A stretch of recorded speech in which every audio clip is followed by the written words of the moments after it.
It's finally time. The end of this romantic story like no other. It's the finale of Amphoreus, everyone. 3.7 Honkai Star Rail. And you know it, I always say it, but I truly am so excited. The Amphoreus story has been a roller coaster ride of emotions, and I don't expect anything less from this patch. In fact, your boy's already ready.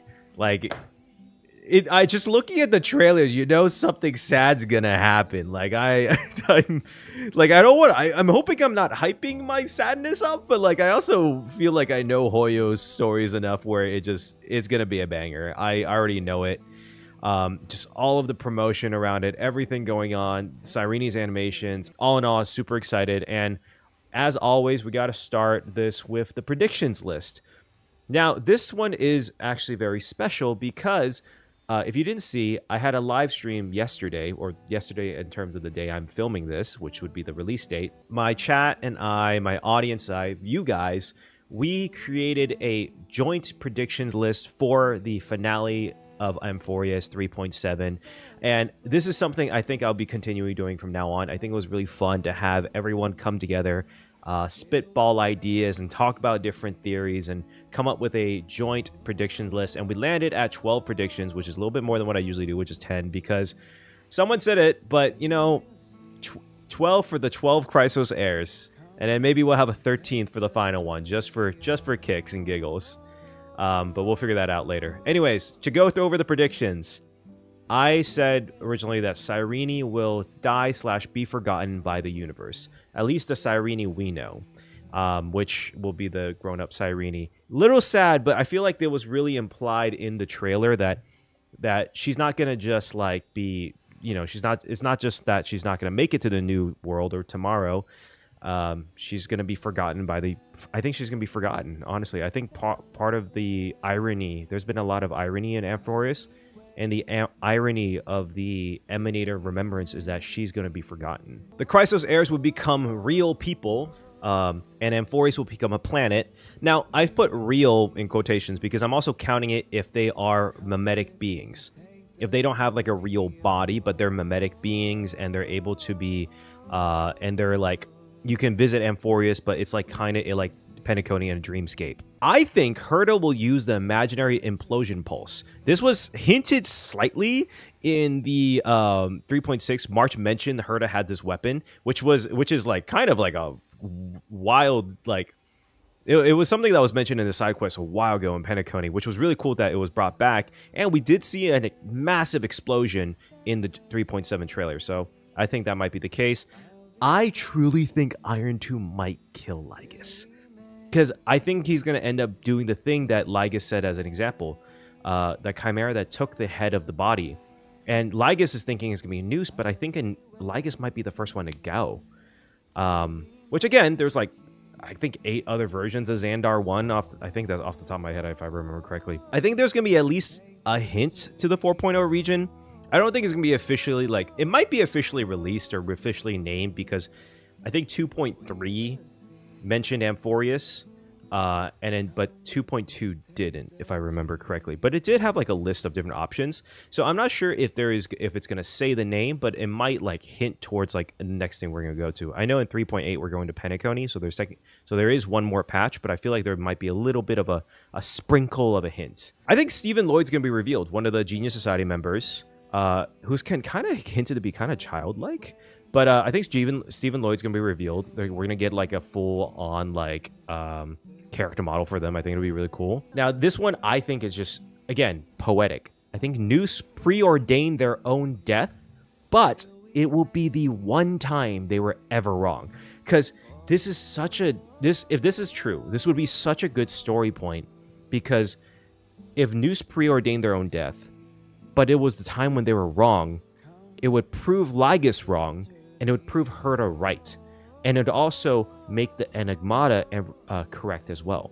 It would make their existence worth something.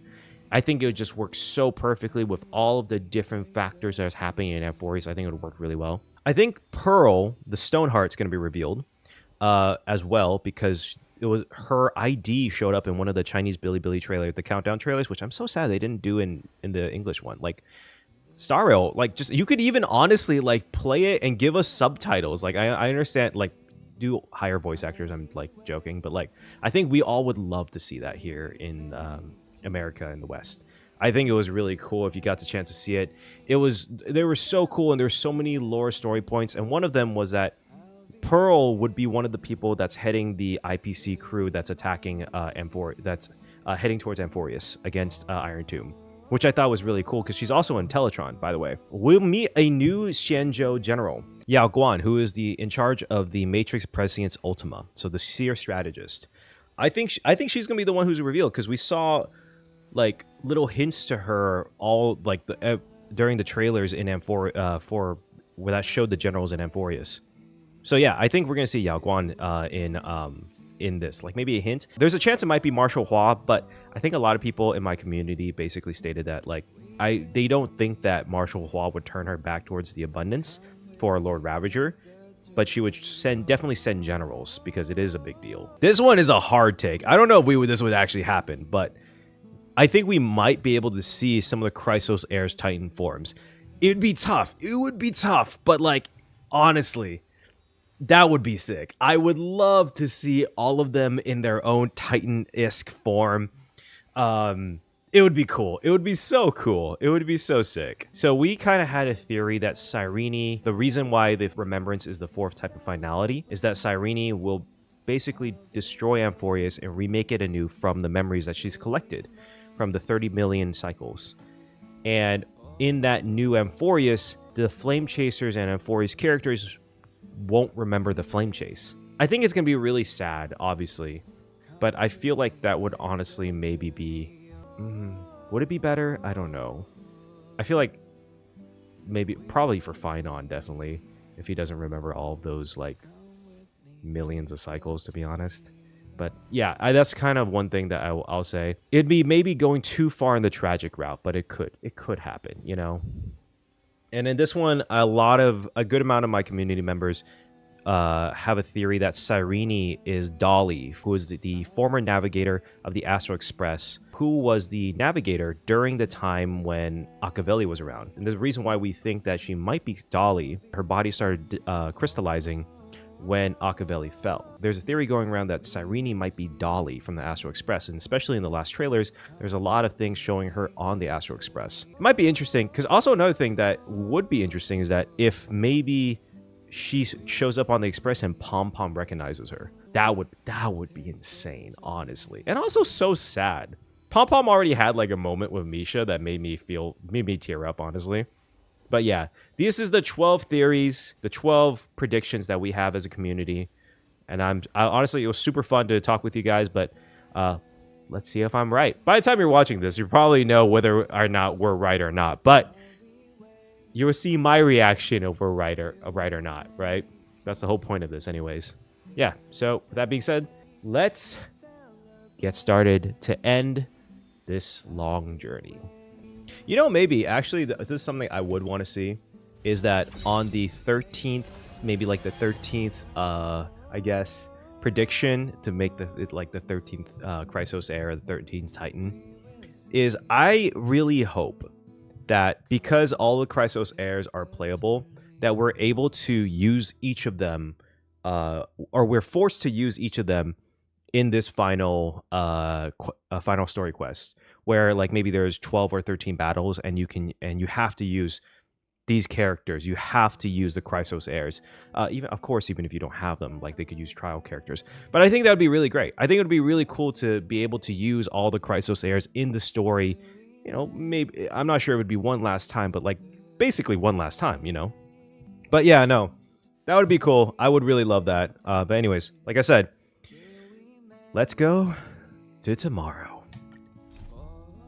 That was anticlimactic. Okay, now let's go to tomorrow. Or let's go with whatever we're at. High Sealants at the vortex of Genesis, I noticed something strange about the time core flame, and was immediately dragged into the Memoria tide of oblivion by Evernight. God, I love this story She was quest. once the hidden power that March I manifested really like by Evernight. sacrificing all I of think her memories. for some reason, a lot of people Now, didn't like. It was she people either harbors really other liked secret the story intentions quest in of her 3.6, or really didn't. Meanwhile, I Dawn really Hung liked warped it back to the Express because via we went. spirit We warp were jump, the whole entire only to story. discover a We were memory like snatcher stepping invasion. away from the Trailblaze, Everyone then stepping away from the realized main that the crew, which is Remembrance's forces honestly, it's kind of had crazy if you already think about it. permeated Amphoreus But and blocked like, outside I'm intervention. so glad we got a time with all of establish them. contact I'm with me, so glad at Dawn the end Hung of the was story we determined to got return to Amphoreus to mix immediately. in with the outside world, and it made so much sense. And I really like this focus back into the main characters of Star Rail, and also established After waking up in a the lot false of really, Trailblaze, really cool managed story to points that escape I with think is help going to be from really Cyrene important, and especially Sunday. with the Remembrance and now being the fourth path of Unfortunately, finality. Evernight held absolute control, God, she is so cool causing looking. me to fall into the Memoria Tower. You know, it took me a once while to again. realize that However, she wasn't doing like the Black shush Swan thing like took this. She was doing it like opportunity this. to quietly approach Which- Evernight. I make it look ridiculous, but she makes it look cool. Dawn Hung returned to Amphoreus and beckoned the heroic spirit of Finan. Maybe that's with also why I divine can't pull blood. off pink hair. The destruction, descending from the sky, pierced through the memory zone and discovered the most hidden corner of the world. In pursuit of Evernight, Dawn Hung arrived at the Finan charred used Hyper remnants Beam. of the Grove I'm of playing too much Epiphany. Pokemon. In the grove, where memories became I'm glad I disjointed, put the background of Dawn this Hung in the received help from Astro Dawn Express so I Feng could hear within his Take the Journey. memories It and actually fits really completed well his with the farewell recap, to the like past.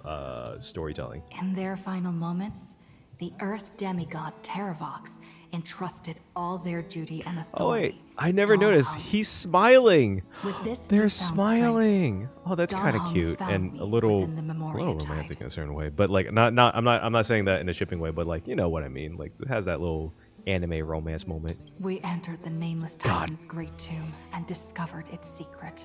Okay, Across the 30 this is the million last time I'm going to cycles of say anything eternal about it. recurrence, My every whole community knows incarnation how of annoyed I Cyrene am about had this. come here, offering This herself to boss the fight, remembrance. this boss fight With Black should Swan's have help, been We found an in Evernight the boss depths fight. of the great tomb. Oh, that would be so good. An Evernight boss fight would be amazing.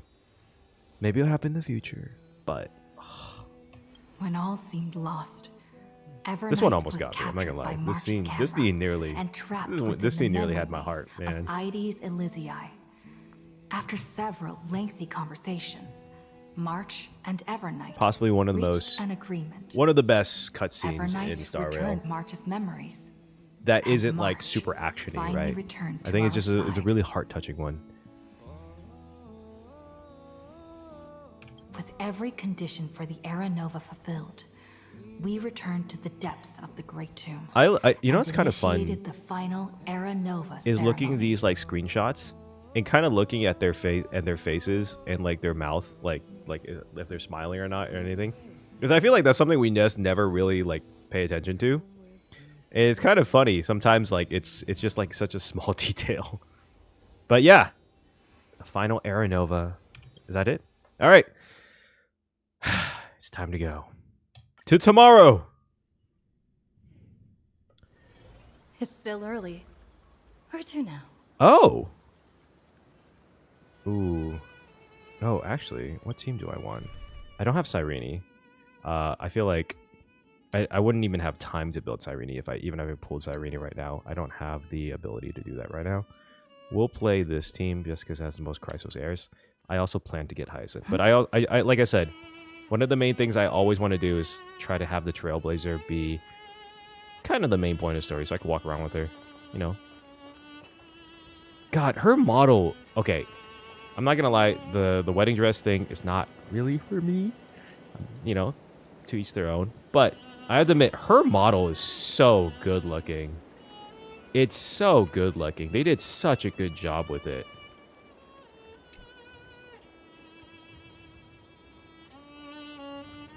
Ides Elysiae. The Temple of Elysium. Oh, I'm so curious about the new world. The first time in 30 million cycles, man. This view hasn't changed at all, has it?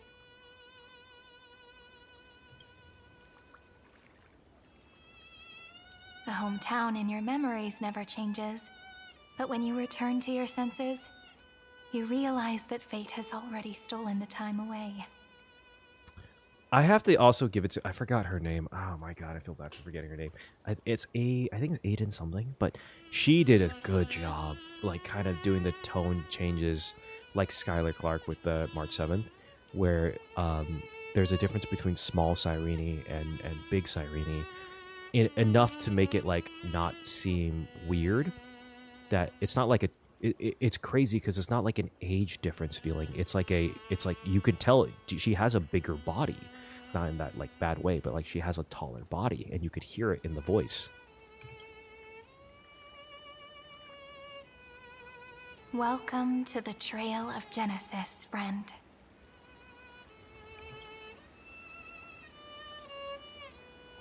Cyrene, you look.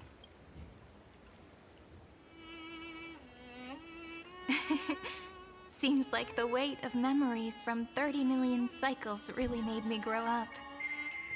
Damn. Guess when you're an emanator, when you wink, you get a sound effect. I'll just keep this on. But if I keep growing, I might be taller than you, right? Then I'm really looking forward to that. Oh, I would love to see Finon's reaction to Big Cyrene. Before you arrived, I kept wondering, beyond the veil of Id Silicii, what kind of Amphoreus is being born?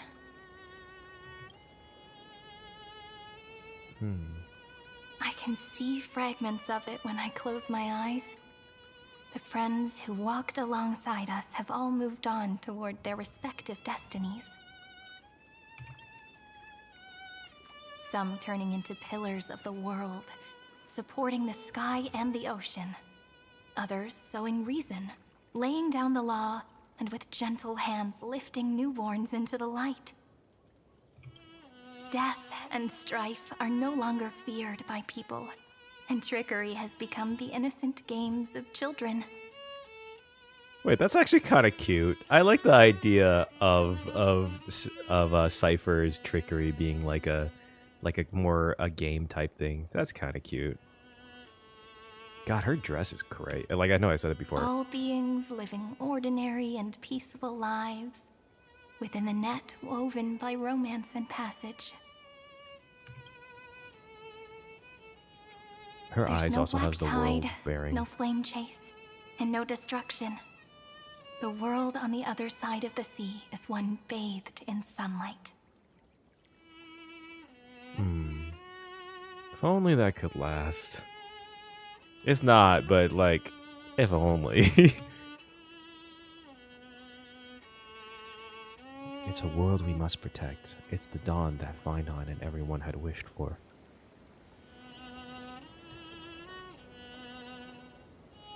So, what is the beginning of Amphoreus look like? I'm actually really curious. Like a happy and carefree childhood, the era Chrysia in this cycle will last for millennia, until it reaches the moment decided by the prophecy. Area Chrysia. So, are we just gonna chill for 1,000 years? That doesn't sound right. There's Light no... calendar 4931, month of freedom, the moment belonging to world-bearing. Are you ready to answer the call of the world, friend? Oh yeah, we're a Titan. What the hell happens to us? Then go, and pen the Throne of Worlds' first stroke. For this world, made from countless wishes. I'm so curious about this, actually. You say that, but it's gonna be ages till we reach light calendar 4931. I forget that that March is in Evernight's body. I mean, they're the same body, but you get what I mean. I can make use of the crevices of time. But surely you and Don Hung won't have to wait around for a few thousand years, right? That won't be necessary. We can simply sleep, and the chronocognitive anchor will wake us up. Pillar of Veil of Evernight, Pillar of Stone. Oh, wait. I just realized they have the... just the title's different. That's right. We've both become a part of the new world. Just waiting for you now. Damn. What a glow up. Our main crew went from fugitives in Belobog to actual gods of another world. What a glow up. Our consciousnesses can converse with each other across the heavens and the earth, possibly due to the influence of the Trailblaze. Oh man, I gotta do a video about path powers because there's so much. It's so interesting to understand how path powers work. I am now connected with this earth, and I can feel the breath of every mountain range. I see that the tallest among them is named Akama, and the form of the holy city is already taking shape. Already? Damn. In other words, your stage is almost set. Do you want to take a leaf out of Kefali's book and make some prophecies before your nap? That's kind of funny. But we're not the only ones who have changed. You know, I'm curious. Is The chronocognitive anchor just transmitted a message stating that Iron Tomb has reacted to the Aranova. Ooh. The moment when our friend bore the weight of 30 million cycles of memories. Was probably also when the scepter devoured 30 million cycles of destruction. Ooh. Oh, damn. It was bound to happen. I've long prepared for that. We can't wait any longer. We gotta stop, Flanon. With a burden that... Oh, they don't even give us a silly answer. That's good.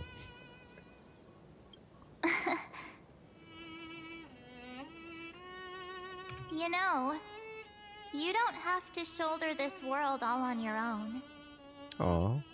After someone boards the Express, the word alone ceases to exist. So as we reach the end of time, no one will be left to face it alone. Don Hung and I came here to specifically tell you that. Aw. Gotta Remember, love them. this world is not a burden you bear alone. It's also so kind of not odd in a bad way, but it's like it's odd to hear the two characters that we kind of like, you know, went through the story with, and they were almost like, no, they were serious characters, right? But they were almost kind of silly at times, right? And they're talking with such like reason, and I'm not sure if maybe it's because we now understand their perspective that they're technically titans and gods now, but like it almost kind of feels like they matured, which is kind of cool. It's a journey we trailblaze together, alongside all of the Express. I know. Thank you, my good friends. You are always on my mind. All right. It's time for Don Hung and me to go have a super long nap. Look after this world for us.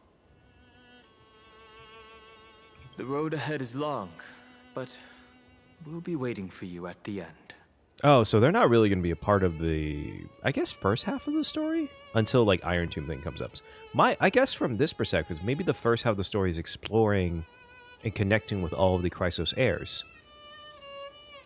Throughout, like, time. Ooh, damn, we're going to be in for a couple thousand years. We'll definitely meet again. Oh, they just vanished. Let's take one more look at the other side of the sea before we set off. I'm still kind of mad. Elizii is so quiet. I'm still kind of mad Just like how I remember. that we don't have, like, Here we are once more. hey, come on, like you should have gave Trailblazers some sort of like Greek inspired outfit. Like, guys, you know that. Come on. At least for when they became the Titan of world bearing, right? Is there anything different if we look around? Probably not. Doesn't look like it. That's March, guys. That's technically March now. What if we talk to someone? Finon's father. Fine on, you brats. You're finally back skipping out on chores. Where did you go? Yes. Messing around with ancient treasures from the Chrysos Wars, aren't you? Be honest, that little clay jar you're obsessed with. I'd bet you're and Sal's granddad, old pickled crock. Let's not argue over that, Dad. What I wanted to say is, I've packed my bags. Oh. Huh, I almost forgot. Kid, you're quick on your feet, just like me. Your mom still doesn't believe it. When are you leaving? Your mother and I will see you off. At the morning hour of the day after tomorrow. You don't have to send me off. It's too early. And field work never ends. I'll be fine on my own, really. Alright. Have it your way, kid. Not long ago, you couldn't even lift a hoe. And now you're off to Castrum Kremnos to train with a sword. If Aedes Elysiae ever loses this sweet field, I don't even know how we'd keep track of the seasons. I'm afraid I won't be around to help you and Mom harvest for a little while. Don't worry about it. Your mother and I are still strong as a pair of oxen. Even without you, we'll keep this household running just fine. Focus on your swordsmanship. Don't get lost in idle thoughts. Even if you never become the deliverer they sing about in legends or can't protect the whole world, you still need to come back and protect this little village of ours. How many times do I have to say it? I'm not cut out to be some deliverer. Oh wait, that's so sad. Oh no. Ah, that's so sad. Okay, we're just gonna go. I was just curious if there's anything special since this is the new world Aedes Elysiae, but oh my god, I just realized that actually is so sad. Oh, let me get this real quick.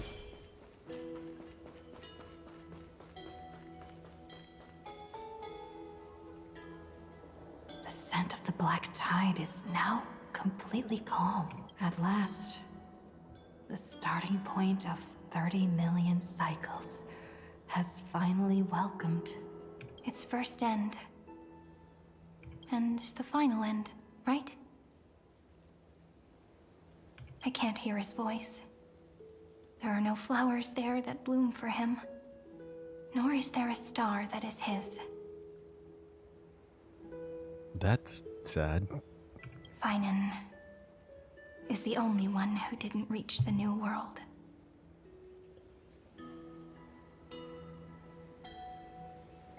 No, I did. God, I kind of expected it, but like, just give my boy. I mean, hey man, I guess one more cycle, just one more cycle. Look, the golden light that shone upon the grove still meanders between heaven and earth, like the prophecies of Amphoreus. It has to be a sign he left behind. It points towards the destruction and the deepest night. Do you still remember what I asked you at this exact spot the last time we set off? Friend, are you ready to become a hero? Ah man, I didn't think that line that Finon would say is, "Stand with me and become heroes," would hit so hard now. It's so... that hits now, man. You were still burdened by the weight of world-bearing back then.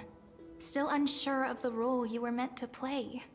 But now, everyone has already given you the answer. The heroes of legends were just at the right place at the right time when the world needed a hero. Just like how your arrival kickstarted Amphoreus' fate once more.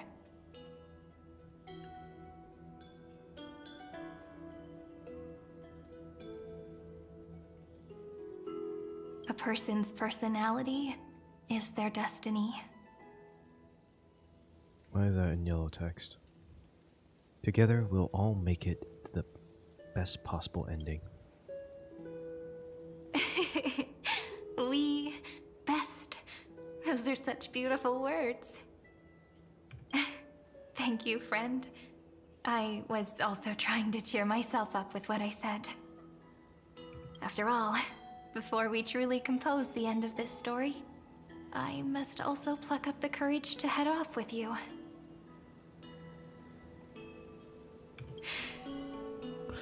You know, I am kind of sad that her kit doesn't have the ceremonial blade, because it's so iconic now, and I would love to have had it as a part of Cyrene's kit. And face a memory that I have forgotten for too long.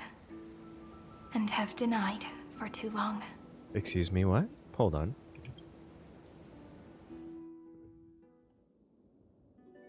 It's so dark. What is this place? Oh, are we gonna find out Cyrene's origins? The great tomb of the nameless titan. The deepest recesses of memory. Also, the place where Cyrene was born. Is your boy correct? Weren't you born in Aedes Elysiae? You got your lost memories back? Okay, let's do this. My apologies, friend. The more memories I got back along the way, the more I felt that something wasn't right. There's a sort of anxiety I can't get rid of. It's like when I was back in Aedes Elysiae, when the reflections in the water always made me wonder, which is the real me? The one reflected in the water, or the one standing on the shore? What's with the emanators and having that scene? But I finally get it now. Look, friend. The words on that wall are the answer.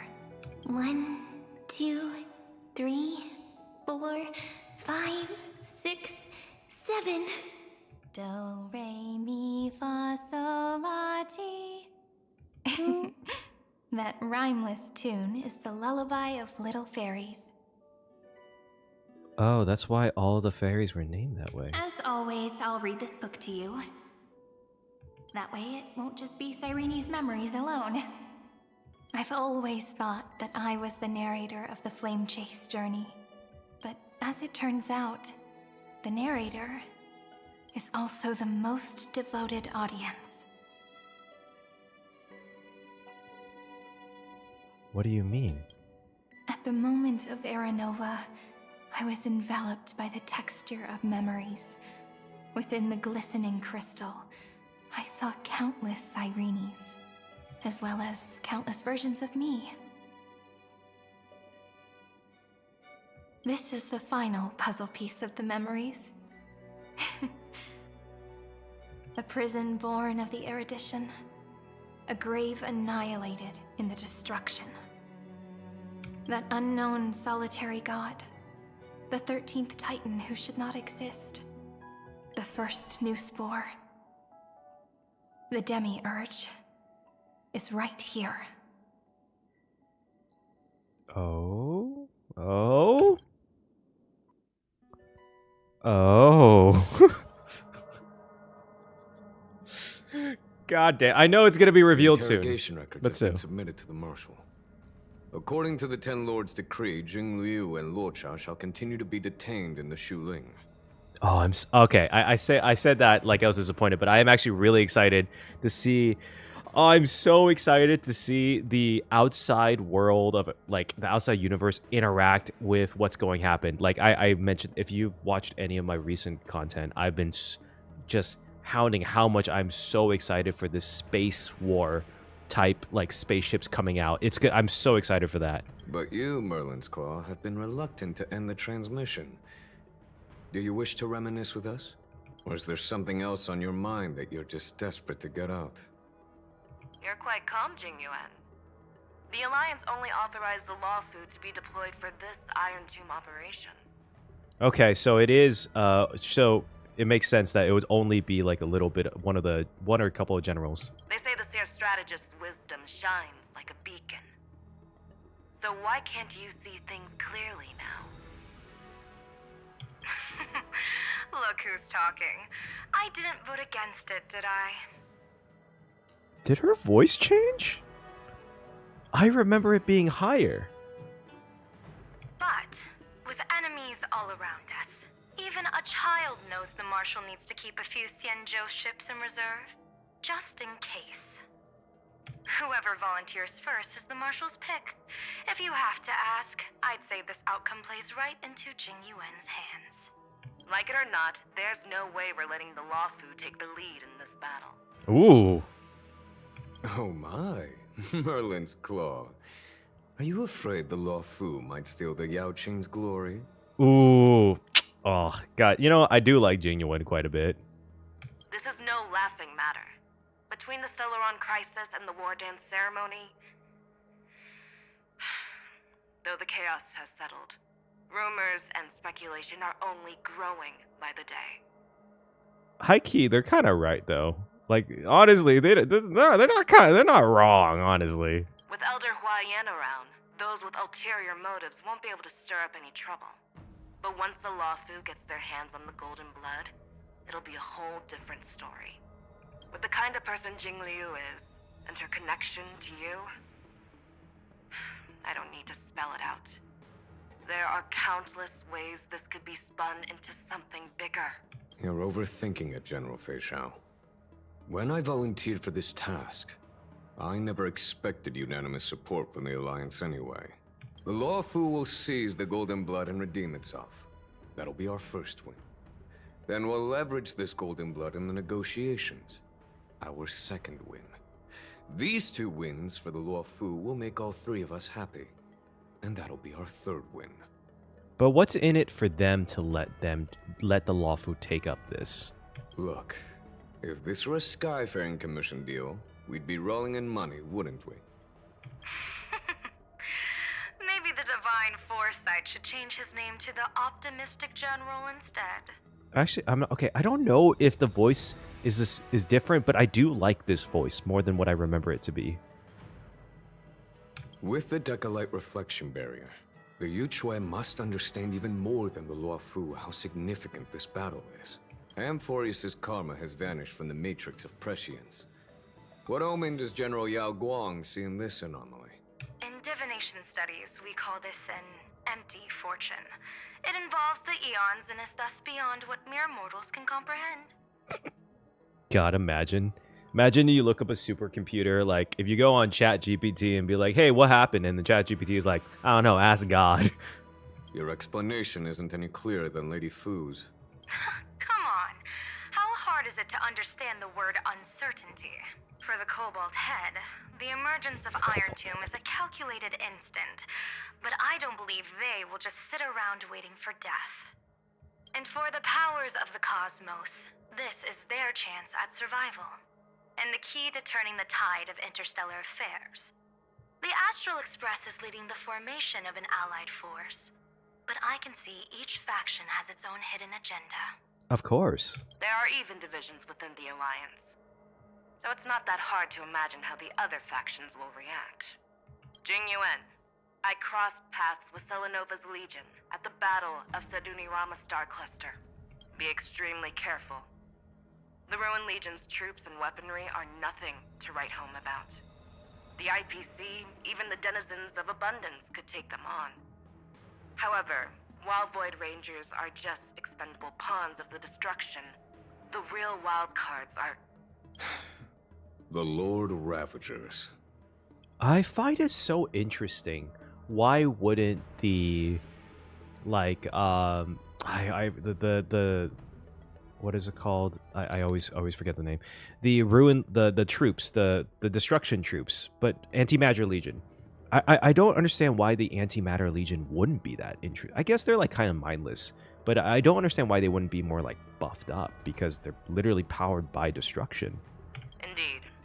But I guess they have no Emanators thinking. are also their weapons to burn down the paths. I'm afraid conventional military tactics and strategies will be useless against them. My assessment is this. To completely take down a Ravager, we must disregard casualties and spare no cost. My only fear is one wrong move, and the Lawfu will fall into Ventilia's trap again, inching ever closer to destruction. Ooh. I wonder if Doubt the other... is exactly the demon she wants to plant in our hearts. I do wonder if Antilia or the other... It would be so interesting of the Lord Ravagers that are the anti-versions of the paths that come to, as an alliance to help against Iron Tomb, arrive. That would be so interesting. Do you still remember the beginning of the Alliance Oath? To save future generations from war and bloody dispute. The Rainbow's arrows have always aimed at any force that threatens the cosmos. Now that the Trailblaze walks alongside us, the Cloud Knights shall keep their oath as they have from the beginning. I just hope those on the front line will remain safe. The chronocognitive anchor is sending a signal. Everyone, time to move out.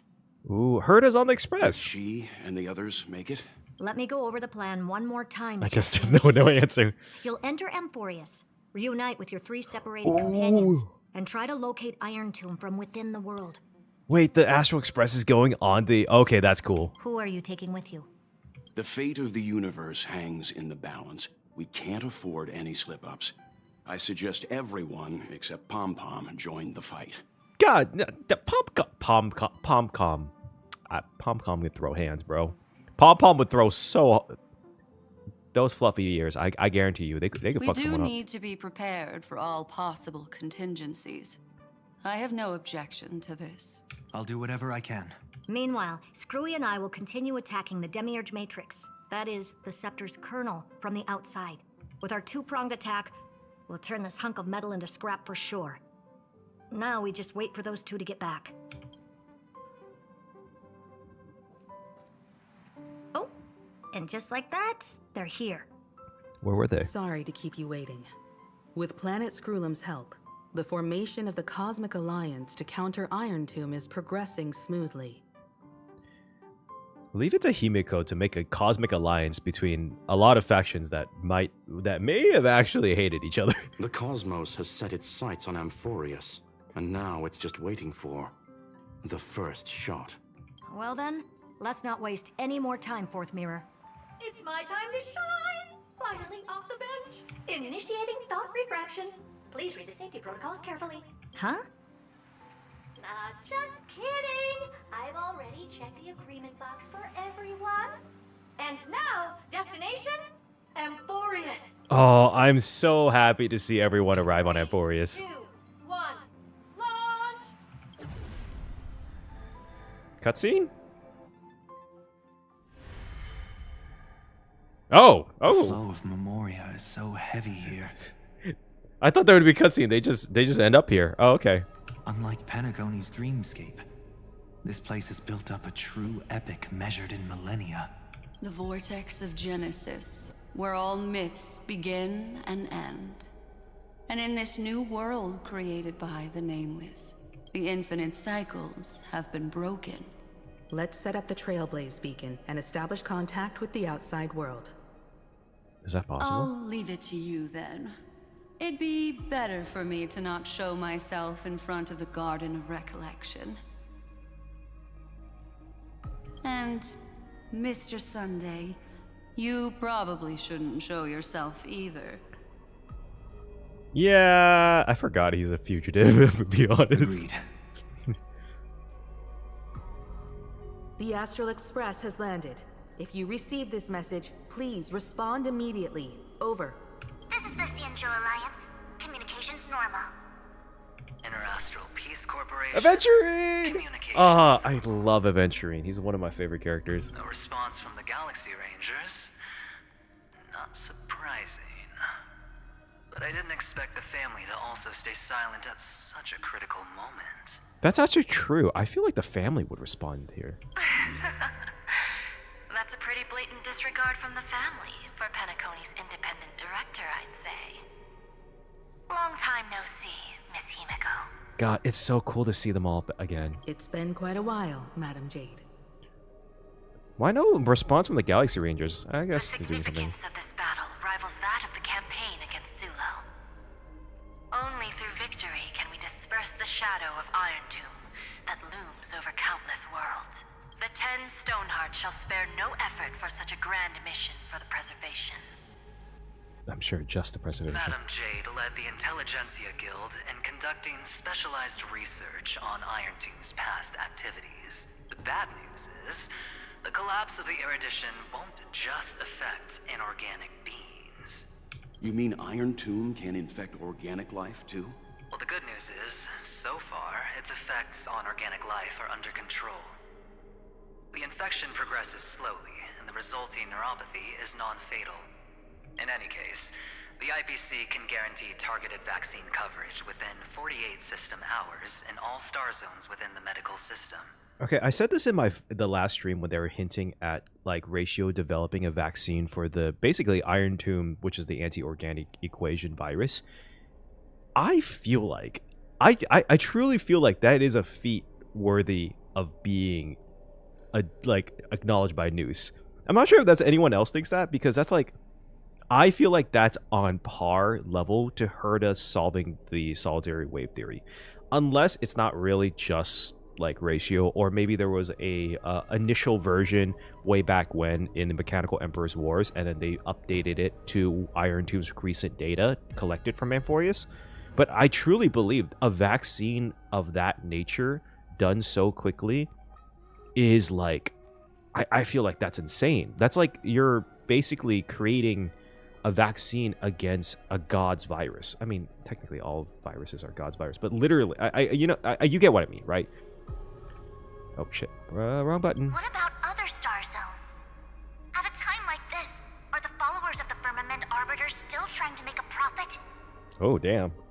I remember you, Master Diviner. Your performance during the Third Denizens of Abundance War was quite impressive. Please rest assured, all worlds can purchase vaccines from the IPC with a humanitarian discount. That's the current policy at the very least. God, fucking Jade. But if the Xianzhou Alliance is willing to assist with the IPC's assets in Epsilon and other star systems, we'll have more cards to play when reiterating to the board the necessity of deep cooperation. Fucking Jade, always trying to make a deal. God damn. It makes sense, since Interracial Peace Entertainment's headquarters is in Epsilon. But why are all the other worlds on the list? Places that the Elation has visited? Think of it as a long-term investment. Please understand that everyone at Pierpoint is swamped with Iron Tomb work, especially the marketing development department. At this rate, even the 10 Stonehearts can only do so much. Having some assistance from the Alliance would surely benefit the entire cosmos. Wouldn't you agree? As an old Xianzhou saying goes, those who succeed should help all under heaven. Your proposal must be decided on by the 7 Arbiter Generals. I'm just here to relay the message. In times of crisis, the Luofu will not hesitate to help those in need. However, the prerequisite is that the IPC must unconditionally assist the Alliance with emergency rescue operations in the disaster area. Of course. In the name of preservation, all for the Amber Lord. It's kind of cool to see two factions negotiate like this. Thank you all for your selfless dedication. Himiko, I'm gonna be so honest with you. I'm not sure how selfless it is. Interesting about the Elation one, though. I'm very interested about that. It's clear that each party still has qualms about everything. Yeah, the clash between destruction and erudition isn't just about the fate of the cosmos. It's a moment for all factions to reshuffle their cards. You can never be too careful when battling a Lord Ravager. All are equal in matters of life and death. In any case, we can only hope for the best in all that's to come. It's about time we dive into the vortex and see what Amphoreus looks like on the inside. I'm curious about why the Galaxy Rangers didn't answer, though. I understand the family for whatever reason. And the others are right now. Let's see. Oh, wait, can we? Oh, sure. Why not? Let's play Himiko. I haven't used Himiko in a long time. For the sake of this, let's try playing. We're all by your side, so go ahead and fight however you want. This is not an amazing team, but we're I want to make a nameless team. We're gonna try it. Focus on what's ahead. We're gonna try it. We're gonna try it. Hold off. We'll try it. The grown-up contact actor receives a contact request. You try to respond. Hello? Oh! The signal. Can you hear us? Oh, wait. Okay, this is cool. Ah, we're through. I can see the video feed. Everything's working perfectly. Sela? Oh my god, we haven't heard from Miss Sela. Bronya? Miss Serval? What a surprise. It's been a while. We've already heard from Miss Topaz about the Iron Tomb operation. She made a special trip to deliver the vaccine to Belobog. Oh, wait, okay, that's sweet. I can't believe the Express crew is at the eye of that storm. Is everything going smoothly? Don't worry, we're still following the plan step by step. How's the situation in Belobog? Eurillo 6 is located on the outskirts of the preservation barricade. While it won't bear the brunt of the first wave, there's still a risk from the aftershocks. That kid Japard and Pela are busy organizing the Silvermane guards, having them consolidate their lines and dig trenches. Zila and Lynx just got back from the Geomarrow vein production chain. Hey, do you want to say something to them? That would be unnecessary. It'll only shake their morale. Just tell them to stay safe. Sela has lines? What is this? Oh, God. What? Miss Bronya, I'm afraid this disaster will be far more terrible than you can imagine.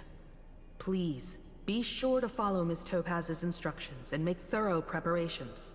Okay, I had an old theory that Himiko was a former IPC director or something like that, like a former Stoneheart. Like, the amount of connections and things that she's able to work through is way beyond just a normal scientist. I'm just saying. This seems still, it gives more vibes. We have resealed most of the engine of creation beneath the ice to prevent the will of the preservation from becoming an accomplice to the destruction. Don't worry, Miss Himiko. Belobog is far more resilient than we imagined. We really wish we could help, but Eurillo 6 has only just woken up from its hibernation. The Astral Express, standing at the forefront of disaster, is the hope for many ordinary civilizations across the universe. I'm so happy Belobog is remembered. In the face of a massive catastrophe like this one, relatively smaller civilizations have never had many options.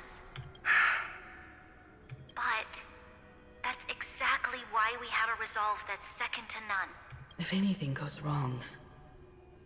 Miss Topaz, I hope you can help out and rescue the affected citizens. No problem. Also, didn't the Xianzhou sign a friendship agreement with Eurillo 6 earlier? They won't stand by idly either. I appreciate your kindness, everyone. But Eurillo 6 is our home. We will defend it to our last breath until the last... Hell yeah, Bronya. Hell yeah. Miss Bronya. May all civilizations that have made it this far on their own strength weather this crisis together. I hope we get a hint to maybe Himiko's past from this. There's actually quite a bit of different ones. Who are we going to talk to next? Xianzhou? We just had Fu Xuan, so who would this be? Imagine the Stellaron Hunters shall pop up. Xianzhou Alliance. Oh, it is Fu Xuan. Good news, Miss Himiko. The 7 Arbiter Generals have reconsidered the current situation, and I'm here to relay their message.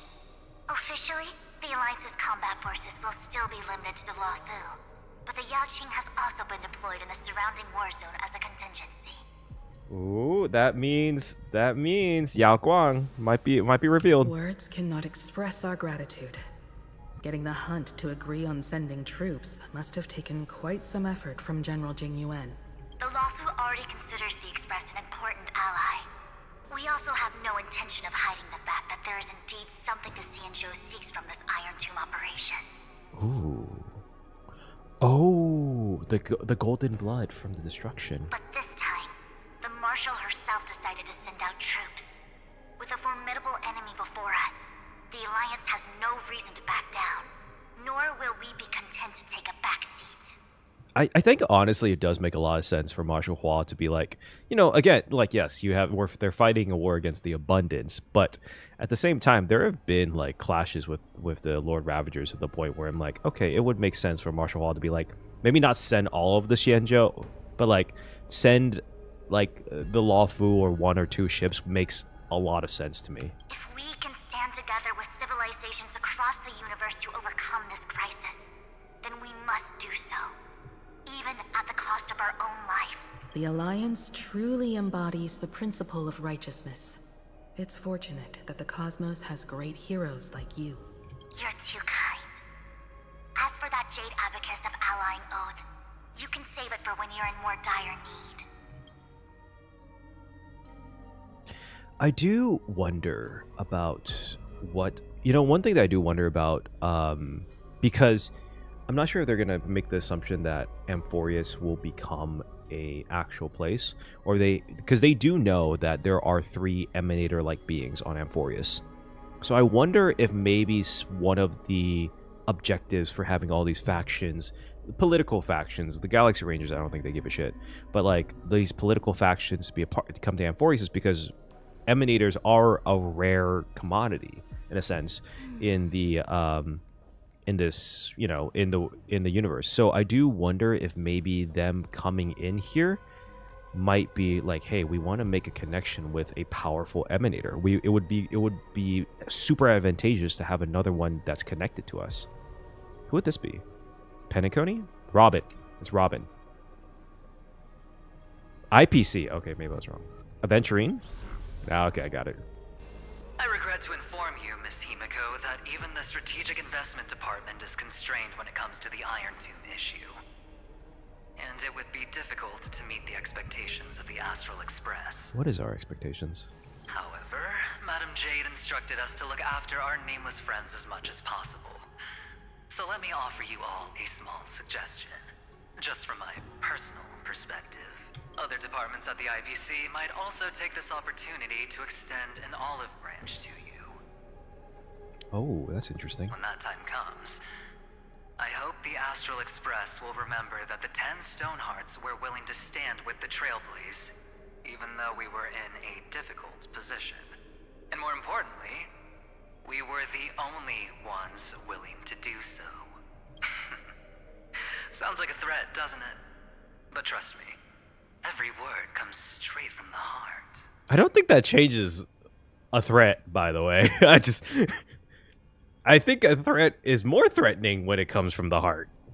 Has the internal conflict within the IPC really gotten this bad? Ooh. Himiko. Everyone knows about the bad blood between Diamond and Oswaldo. But at least until now, they've had an uneasy truce. Ooh, God. Until the Lord Ravager Archforger caught the board's attention. I'll leave it at that, as it's confidential information. Hope you can understand. Oh, God. I love the fact that they're referencing the specific Lord Ravagers from the trailer that is like, oh, holy shit, there's an anti-preservations. Fudge. Fuck. I understand. Our immediate priority is to address the Iron Tomb crisis. Let's hope for success from the start. This might help ease everyone's pressing concerns.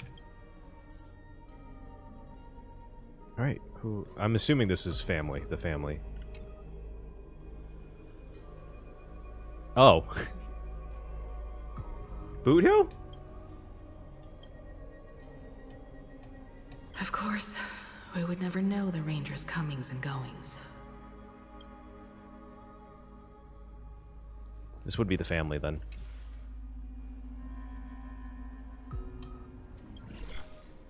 Oh. Miss Himiko, is that you? Robin? Tiny Robin? Yes. And you are Miss Robin. Yes. I apologize for not being able to respond during the meeting earlier. And even now I can only appear in disguise. On behalf of the Penaconian family branch, I extend my sincerest apologies to everyone. We tried to request aid from the family. We essentially received no response. I've heard about the internal conflicts within the family. Miss Robin, there's no need to apologize. Every bit of strength is precious at this moment. Thank you for understanding. The good news is, since you're one of the shareholders of Penacony, the family heads have agreed to allow me to lead all Asdanian tuners to the front lines. Oh. My charitable foundation will also do as much as possible to provide support Aww. in this battle. They'll ensure that proper arrangements are provided for those wounded on the front lines, and for residents in affected areas. Aw, we love Robin. Miss Robin, I'm beyond moved by your spirit of self-sacrifice. the Astral Express would also like to make a promise that we won't leave any companion behind. Aww. Good on Robin. I wish Sunday popped up out of nowhere and was like, I'm proud of her. Alright, let's go. I'm excited to see them in Amphoreus, guys.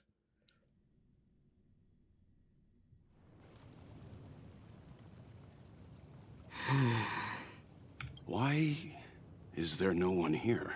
Everything in Akama seems normal. The new world was enjoying peaceful times not long ago. It seems it was even more recent than not long ago, Miss Himiko. The fruit on the table is freshly cut, and the bath temperature is just right. The remembrance tells me this place was bustling with people just moments ago. It's as if everyone vanished in an instant.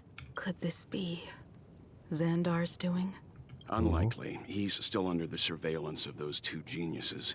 Could it be some kind of local custom? A custom that makes an entire city fall silent in an instant. Pardon my frankness, Mr. Yang, but this reminds me of some unsettling rumors about the Harmony. Complete silence. What rumors are those, Sunday? Is often the prelude to divine intervention.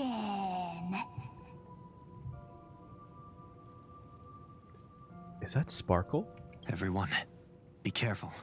Oh wait, no, this is Evernight. I was like, I thought that was Sparkle for a second. That the way it was out there. Here they come.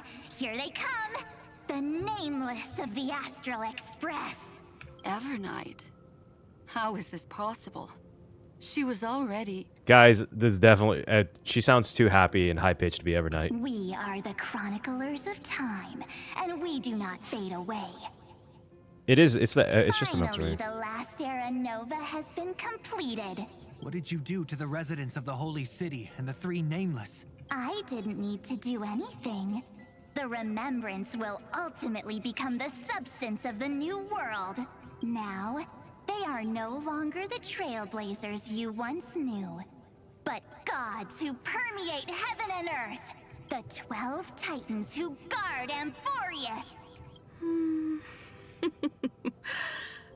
Stop fooling around, March. Come on out. I knew it. What? I practiced so long for this. Getting seen through right away is just so embarrassing. You've obviously been learning from the theatrical culture in Amphoreus. That's cute. But if possible, I'd prefer our reunion to be a bit more casual and laid back. As expected, I can't hide anything from Himeko and Mr. Yang. Well, long time no see. Guess I'm back? We should be the ones to say that. Sorry for keeping you waiting. Aww. So, these jellyfish are the Titan's power? No. Kinda had that all along, just saying. They're just tiny manifestations of the Veil of Evernight, used for scouting and communication. If I went all out, I could summon way more of them. Thanks to her, we all turned into Titans in the new world. Sure, we can take on humanoid forms, but it feels off. That's hilarious. Wait, actually, no, I want to see the Titan forms. Hold on. Intriguing. So what does she look like now? It can't be a raccoon with a baseball bat, I suppose. Oh, wait, that's funny. Please don't add weird stuff to Amphoreus' lore. Just go see it with your own eyes. Follow the prophecy's guidance and come to Dawncloud. That's hilarious that it feels weird to take on humanoid She forms. looks way more majestic now than she used to. Oi?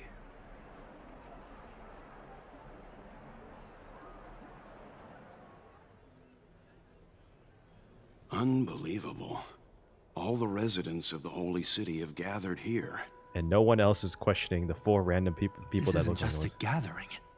It's a pilgrimage. The people's expressions are resolute, devout, as if waiting for a miracle to descend. God, you know, I wouldn't have I did not have on my bingo card for Amphoreus in the beginning of Amphoreus the Trailblazer becoming a god and being worshipped. That was not on the bingo card. That was definitely not on the bingo card. That colossal deity is her. She has become the pillar of the world. Okay, so that's interesting. So the Titans' forms don't change between cycles then. That's interesting. Wait, that wouldn't make sense. Unless Circe's can take on a male form too, but she was definitely female. And that's Anoxa, so I mean maybe. I won't knock it. It doesn't really matter, but I'm just curious. But that is kind of funny. Surprisingly authentic.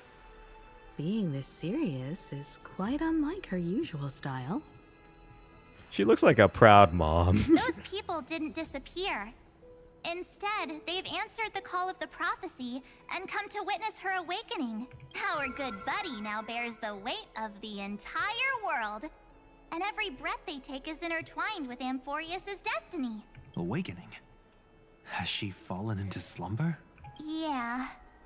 After all, with such a huge time dilation between inside and outside the scepter, this was the only way we could wait for everyone. Time watches over yesterday. Earth guards today. And when the Trailblaze steps into Amphoreus once more, the slumbering deliverer shall awaken, and then bring the prophecy of tomorrow to this world. Come on, everyone.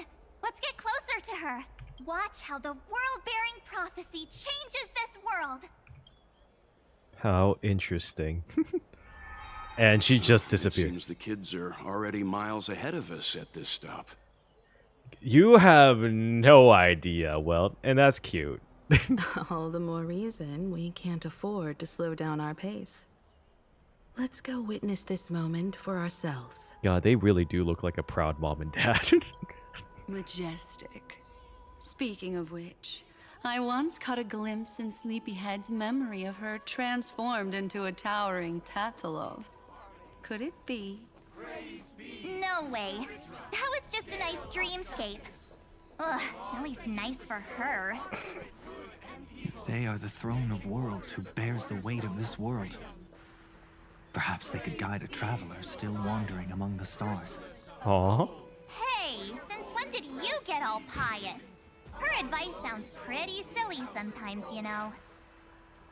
The so-called fool and the world are merely a step apart.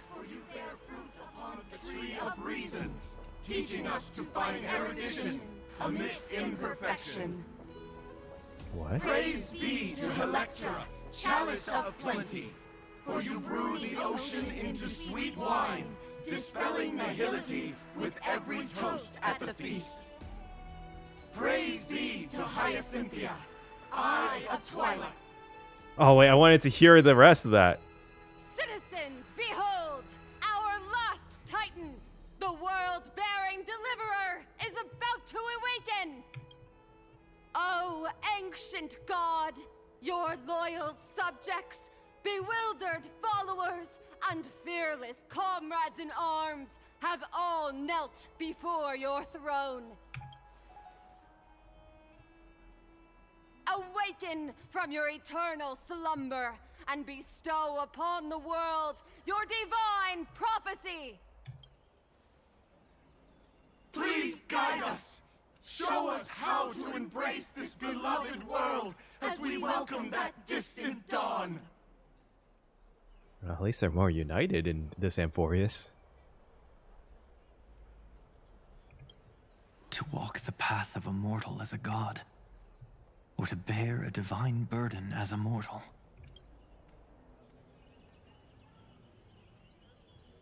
She will give us the answer.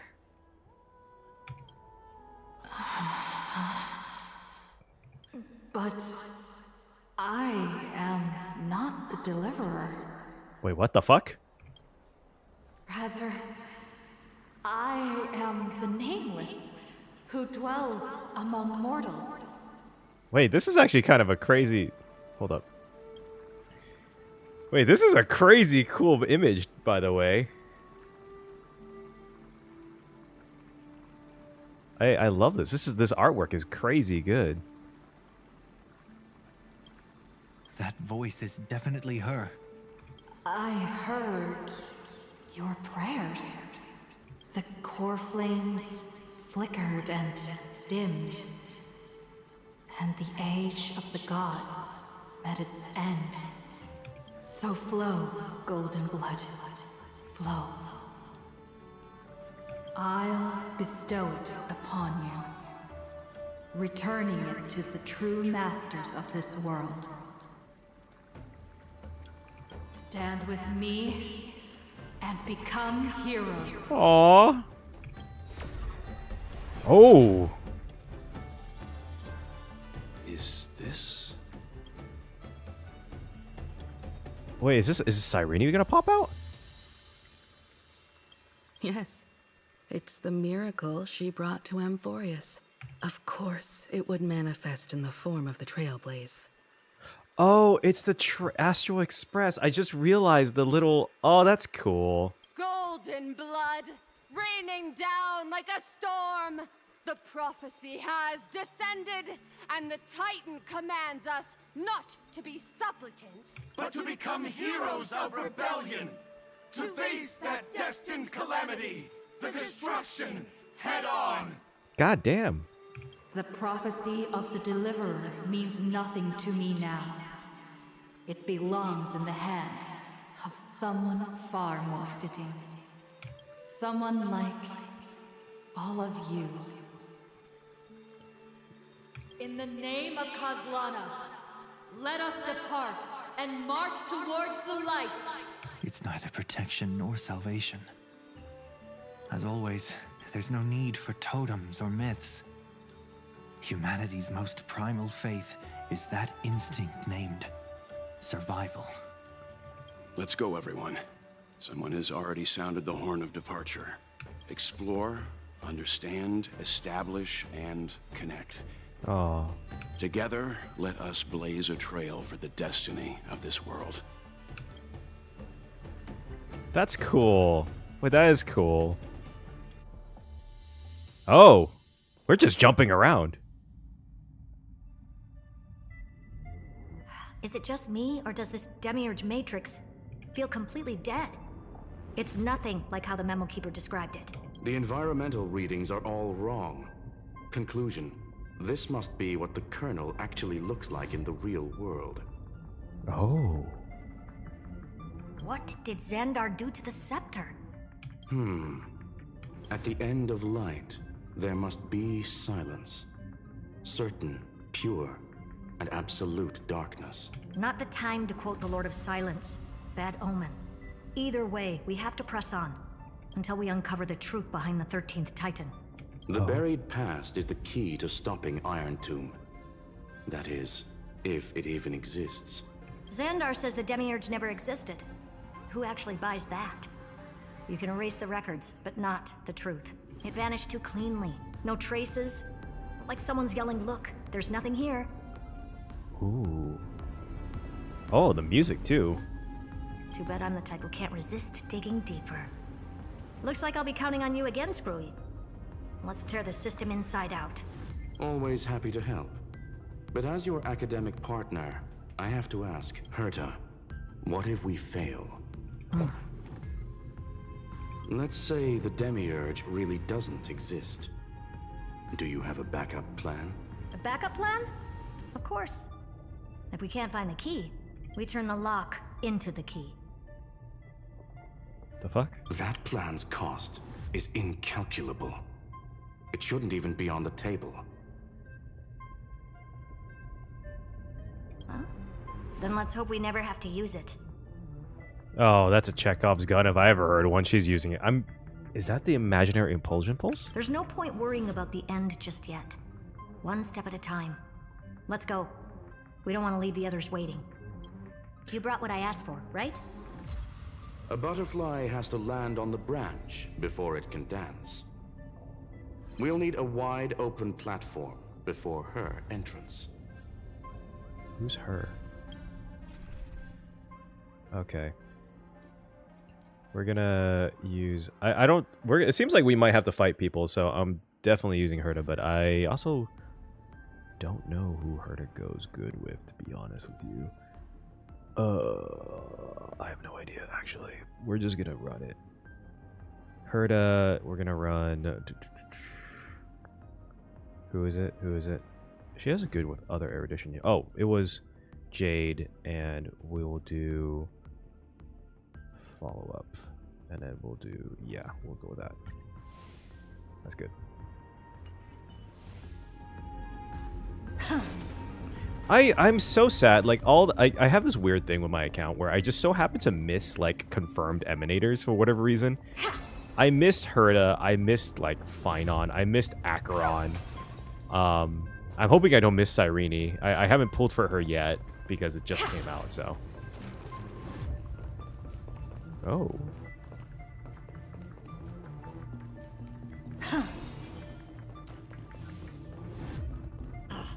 Just use that thing over there, Zagreus? Oh.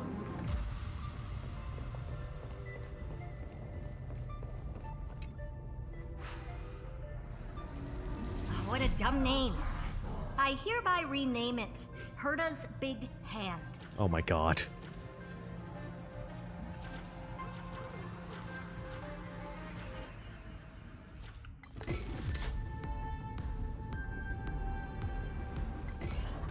Herta's big hand is what I call power. Keep it going. Still not done?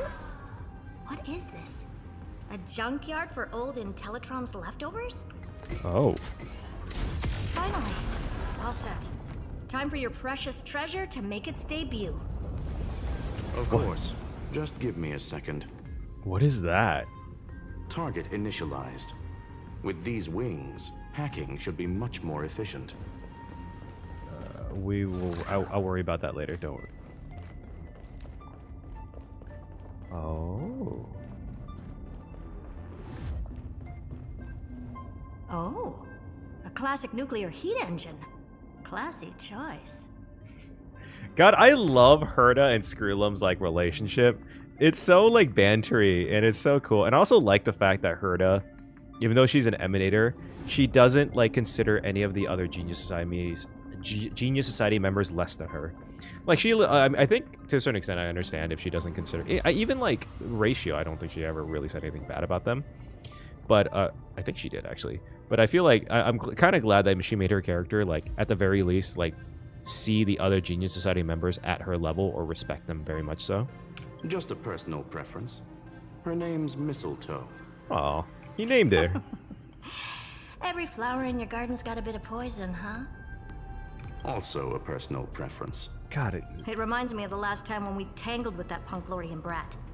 What did she call this kind of infiltration tool again? Right. Dirty data shell. Silver Wolf. It wraps around the kernel to fool even top-tier firewalls. But yours is way too clean. Not even a hint of real-world grit. Herta, your tone is unusually emotional. Ooh. Suggestion. Let's get back to the topic at hand. I thought we were done with that conversation. Unfortunately, current conditions won't let me ignore any variables. Especially the most important one. Your will. Damn, he caught her. Caught her. Iron Tomb never stops. It is evolving faster than any of our worst projections. Every instant in the Eon's calculation is like a sword hanging over the cosmos. Every move humanity makes could speed up its arrival. Which is exactly why we can't mess this up. Ooh. And now, Droidhead wants to hand down judgment to the poor cosmos again. Border Star Trade War, Emperor's War, Rupert's death. Every time their instant arrived, it meant another bloodbath for humanity. Aw. Herta cares. Oh, that's so cool. But in this ultimate battle of erudition, you and I are supposed to be players, not pawns. If you choose to burn yourself out as a resource, then everything we've worked for means nothing. Oh. Oh, is this like kind of maybe like pointing out the like that one bad ending where she becomes the third mechanical emperor? Herta, the cosmos won't just stand by and let a genius throw their life away. And neither will I. What is Herta's plan? What's her plan B?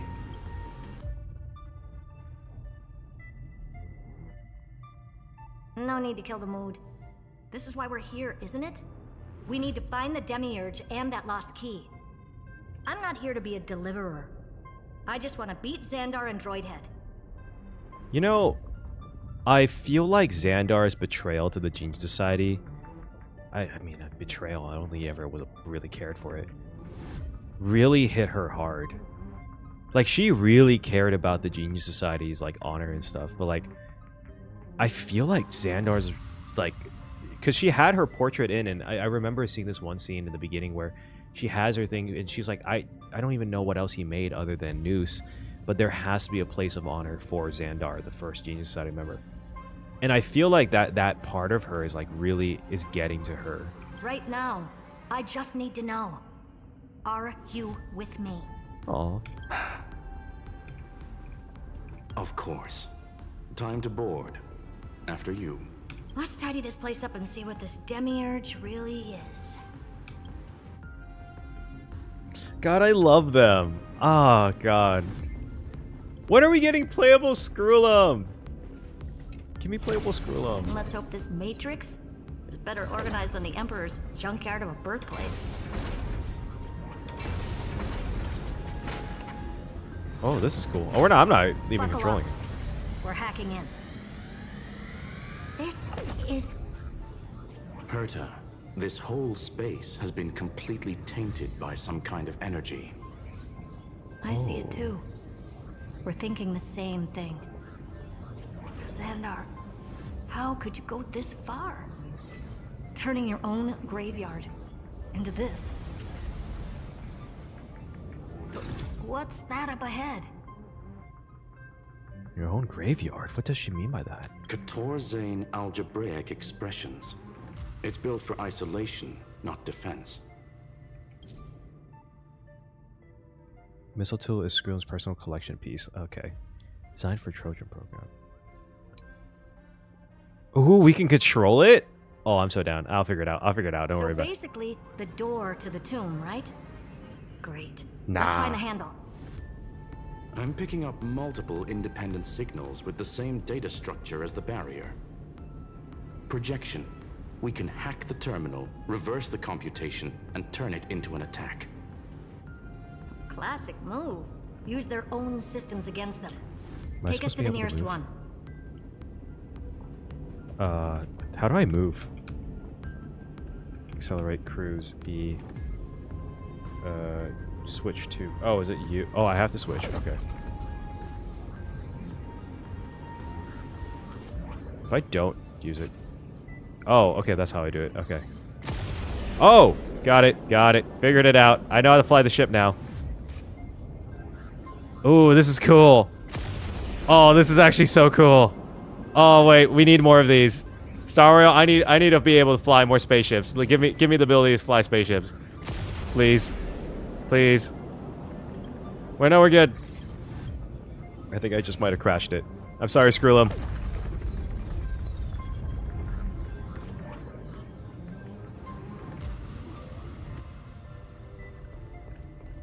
Oh.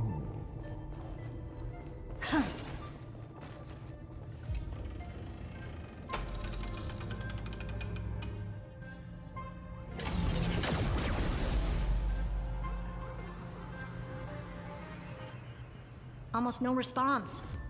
Just as I feared. Not promising. It's interesting to me that they said that this is for isolation, not protection. So that means it's about what's The inside. output is barely a third of what we need. Logic says we'll need multiple terminals to coordinate the strike. Locking onto the next one now. Find anything else? Regarding the origin of these ruins, no logs found yet. Xander erased all records. But I did find some interesting scars in the circuit. High energy radiation. Internal imaginary energy contamination. From what I know, there's only one thing that fits. A Stellaron? Skip the science talk, Screwy. That thing only goes by one name, the Stellaron. I fucking knew it. I fucking knew it. Exactly. Xander blew one up just to clean the entire scepter system. Holy shit!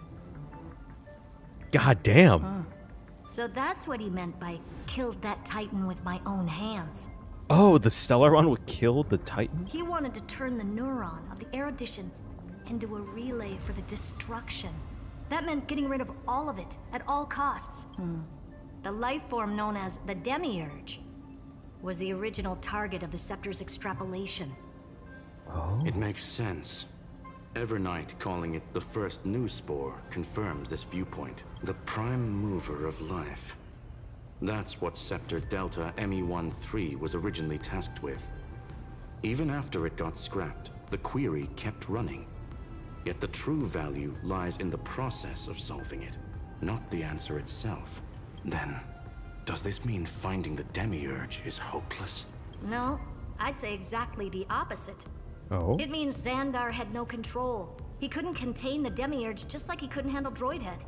So he tried to erase every trace. Wait, damn. But he failed. It still left a mark.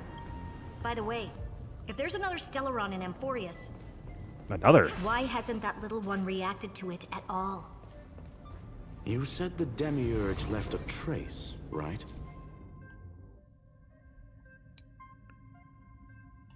Okay.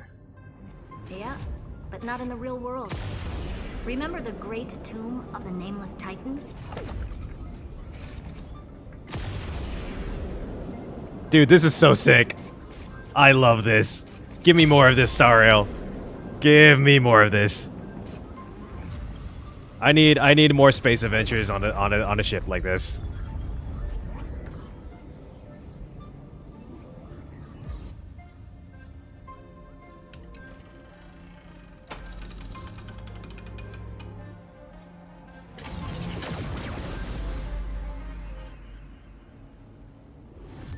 Trailblaze Archive 466.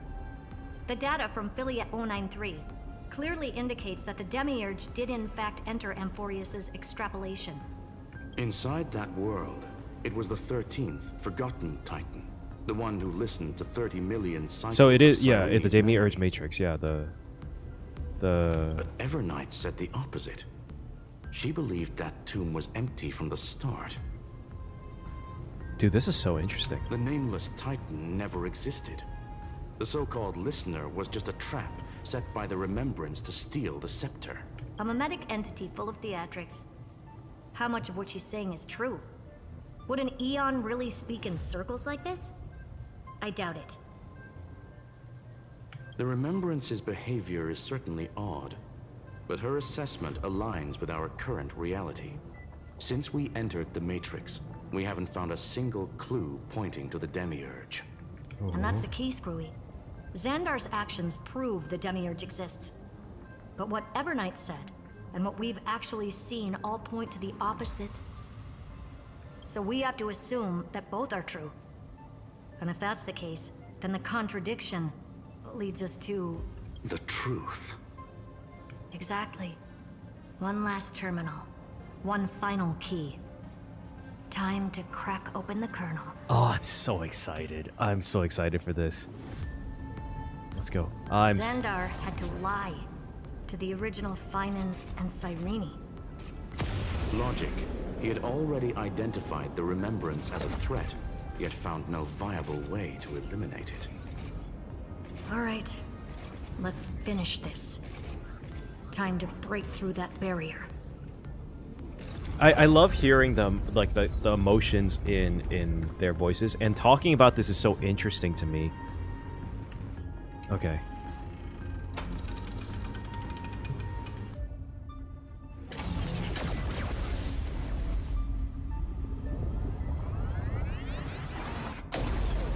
Alright, we just killed Algebra, guys. Operation authorized. Path energy readings. The erudition. Declining. The destruction. Surging. Ooh. The remembrance. 0. What's going on? Cause unknown. They left no discernible trace within the real Matrix. That shouldn't be possible. Could it be that the Era Nova exhausted all of the Remembrance's texture?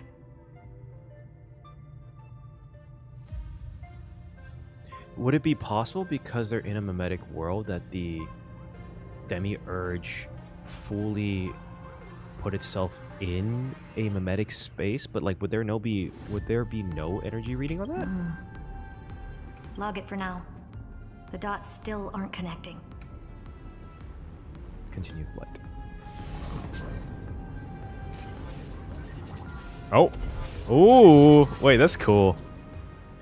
Apologize, which barrier has been deactivated. Screw was deployed. Acceleration rings. Oh hell yeah. Oh, this is amazing. I love this. Hold up. Let's go. Oh shit. Okay. I can fly. I have my space. I have my space license. Let's go. Quieter than I thought. I was expecting a full-on aerial brawl. It's advised to remain vigilant. The destruction's levels are still rising. Whoa, wait, look at that thing. What the fuck? What's the matter? Interesting. I just picked up a signal from the Exo myth. Oh? Wait, should I go over there? Okay, wait, no, let's just continue with the story first. Let's see.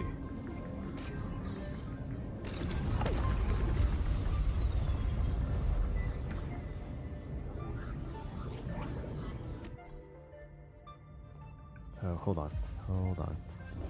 Not this side, the other side.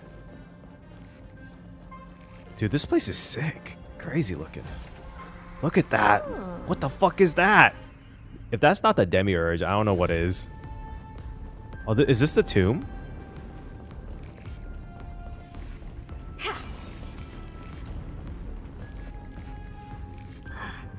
This repulsive force is unlike anything I've felt before. Is this the place? Correct. Judging by its defensive properties, this is the entrance to the Exo myth. I didn't expect that. Who builds a lab in the middle of digital rubble? Then again, never doubt a dead man's resolve. So how's our dearly departed doing? He severed part of his neural pathways to break free from Lord Anaxagoras' control. Goddamn. But that also triggered the failsafe I set. Conclusion. Xander has lost all combat functionality and is no longer capable of action. He just ended himself? So now he's a specter, literally. Oh, okay. Screwy, can you open a path? Just to be sure, I want to see this for myself. Might as well drop in and say hi to the real him. Oh? Logic. Scanning his inspiration circuit might help us track down the Demiurge. Exactly. His brain is the crime scene. There's no way it's spotless. But it could be a trap. That's why you're here. 2-on-1. We've never lost a matchup. Oh, I love how much she trusts him. I'm honored. The chronocognitive anchor is in place. Proceed when ready. Can we use him in battle? Please? Are we gonna fight him? Are we actually gonna fight him? I knew it. The one thing I didn't want to happen. He's not here. Oh. The coordinates are accurate. Xander is still here. However, his position is shifting rapidly and chaotically. This pattern doesn't match any known shielding technology. It's his domain. Stay alert.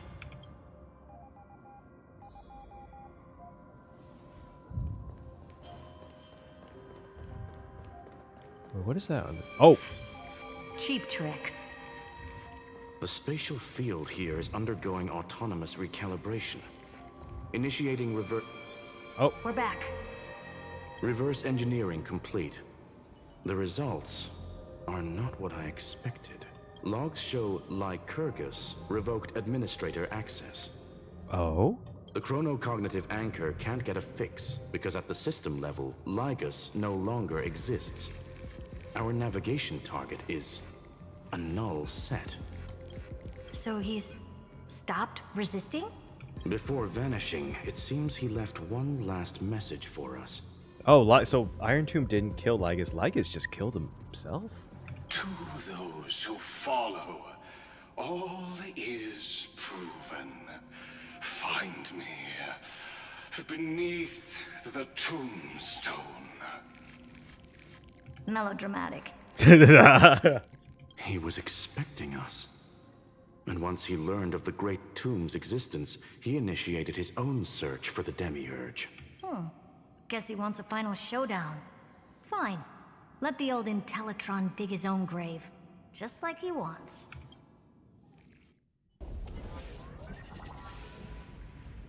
To be in the purest light is to be in the purest dark. Nothing exists there. The Scepter's main frame. Or maybe we should now call it the Lord Ravager's placenta. That's not what I would have. I mean, not technically wrong, but not what I would have expected as a term. Unfortunately, we still haven't found anything. Scientifically correct? Really? I don't think so. Not finding anything is our biggest find. I love Herta's. Please elaborate. If Logic. the Demiurge was destroyed, there'd be at least some bits of it left. I don't buy that a Stellaron could have blasted all the traces away as cleanly as a scalpel. As I said before, its disappearance is too clean. If the garden hadn't stirred the pot, no one would even know about the Demiurge's existence. We're talking about the Scepter's original extrapolation goal. There's no way that nothing of it was left behind. Or we can look at it from another perspective. If you were Xandar, would you be this obsessed with a concept that poses no threat? Would you guard against it at every turn? There is the possibility that he's naturally meticulous and hates variables. That's kind of true already. That does track with the impression he gave about himself. But Xandar shut that theory down himself just now, choosing to act even if it'll cost him dearly. We know that feeling well. The unknown is right in front of us. So we only have one choice. Solve it. You sound pretty convinced. Surely you already have a theory. Care to share? Of course.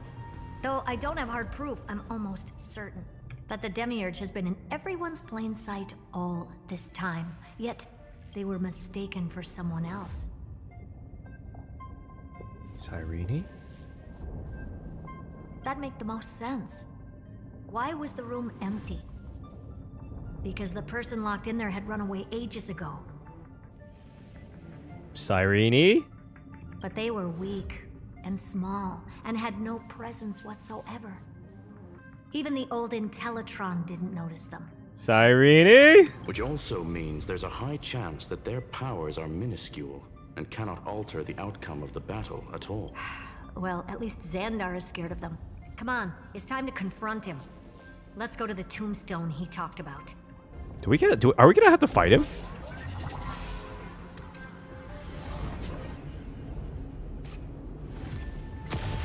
What a mess. Total devastation. He sought to bury the truth beneath absolute destruction. Logically sound, but ruthlessly extreme. Still, slim chances doesn't mean no chances. I've hunted down a single grain of sand in the universe before. This won't stop me. Calculation results. Your backup plan has a success rate infinitesimally close to 0. Oh god. Which means it could work, no? Goddamn. This is the place below the tombstone. Let's open Lygus's coffin like he wanted. Oh my god. The banter that banter between them Looks like you were right. has almost a zero, has close to 0 chance. That means it's possible. That's like the gambler's method, dude. Is that Lygus's head? Nothing but a head left? Well, who'd have thought you'd look this bad in real life? My elated greetings. I feel like it's almost poetic that he's only a head left and Noose is just a head too. Welcome, you two. I'm very happy that you responded to my final words. All this tombstone and final words. Did you end yourself to atone for your guilt or something? Iron Tomb is already powerful enough. I just need to wait. I was kind of hoping Iron Tomb just ended him. I mean, that's still possible, technically. I remain here only to share the joy of discovery, and also to congratulate you two on reaching the same conclusion as me. The conclusion regarding the truth of Amphoreus's heart. End this charade already. That Amphoreus's heart you're talking about is just a missing demiurge, and its corresponding vessel was this very scepter. You interfered with the experiment and made Amphoreus's body into a hollow shell, all to incubate Iron Tomb within. That's why you either killed or kicked out all of the Memo Snatchers. You wanted to eliminate any chance of a consciousness coming into being, no matter the cost. Even the strongest wall can fall to a single crack.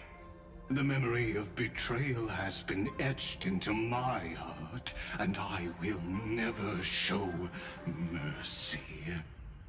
Now, the perfect vessel has already fused with Amphoreus's body.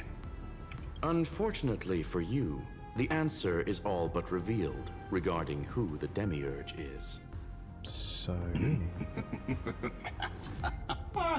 Then let us share the joy of discovering the truth. The last secret of the saga will finally dissipate here, as we reveal the truth behind Philius 093's disappearance. A lie by the remembrance. Cyrene's disappearance.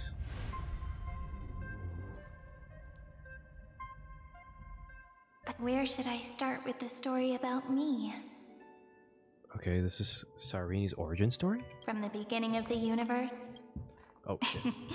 Just kidding. That would be too much. I just want to tell a teeny story. So little that it started with a seed. I know you're listening, my good friend.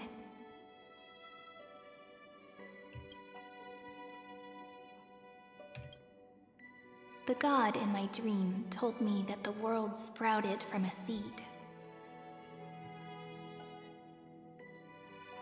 It grew into a great tree named Amphoreus, and time became its branches and leaves, basking in the light. What a coincidence. Dappled light coming through the leaves is my first memory as well. On a very ordinary early morning, beneath the village's biggest tree. The daughter of Ide Silicii quietly came into this world. Wait, what the fuck? Hold up.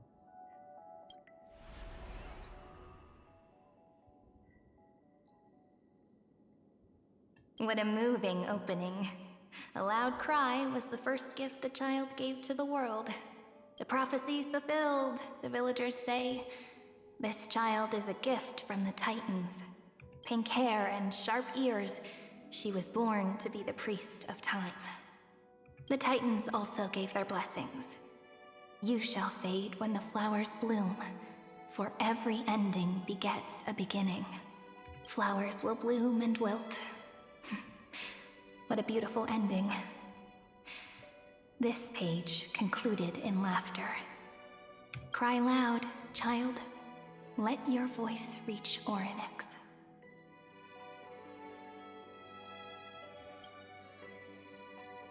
Save.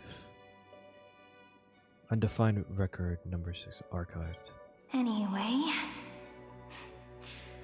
I don't like tears. Time quietly flowed by, in the midst of laughter. The wind from my hometown caressed the ears of wheat, and there were swings, wind chimes, the sea, and the little fairies off-tune a cappella songs. Form image.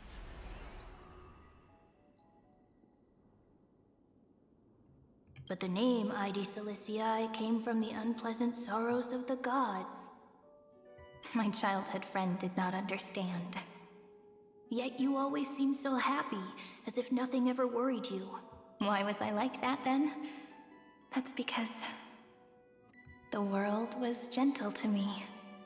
So, I grew up to be gentle as well. Save. Undefined record number 28 archived.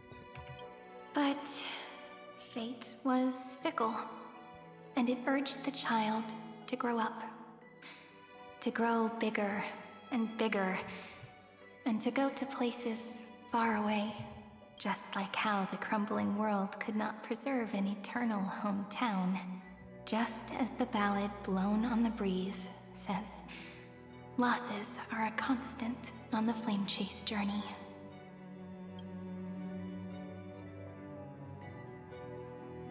Oh, whose ears are pricked up now? You definitely heard me say this sentence a lot of times. You know that the story starts to deviate from here. Aren't you looking forward to it? Then let's get started. The hero's journey crosses through the long night, through tears and laughter, and once again heads towards tomorrow. Save. 496. Are these all the cycles, or are they just different records? Well, not like eternal recurrences, I meant like the actual Amphoreus cycles. Parsing object information 093.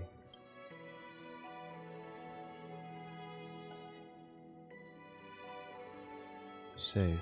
Correction. Philia 093's record number 496. Archived.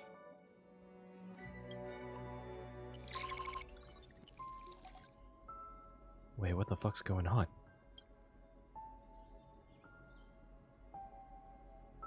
And the music is a little creepy. Delta Me 13 Amphoreus / IronTomb.exe runtime error. Program from an unknown publisher.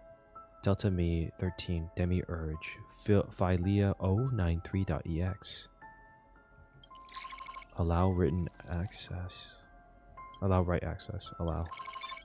Running Philia 093.exe.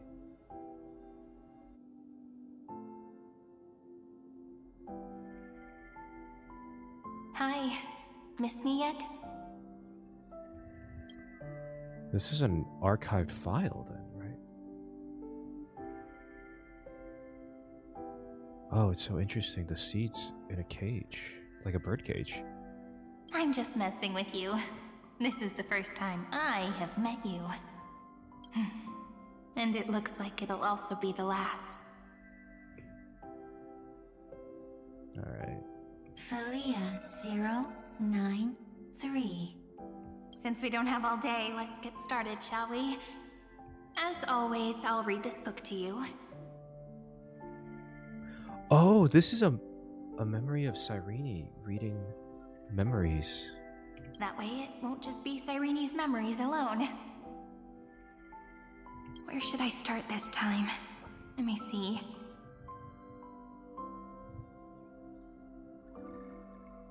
Formatting complete. 093. Size. Grayscale. Proportions. Threshold. Outputting analysis result. Learn. Philia 093 equals peach. Peach. Is this where the seed of memory, the demiurge, becomes a new Cyrene?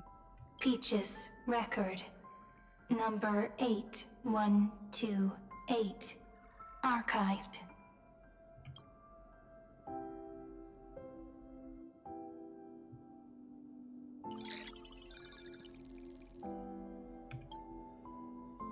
Delta Me 13 Amphoreus/IronTomb.exe runtime error. An unhandled exception occurred. 1 out of 3. Object name. Every page of record. Click excerpt to ignore the error and continue. Click details to view full log. Of course we want to see the full log. Running Filia 093.exe.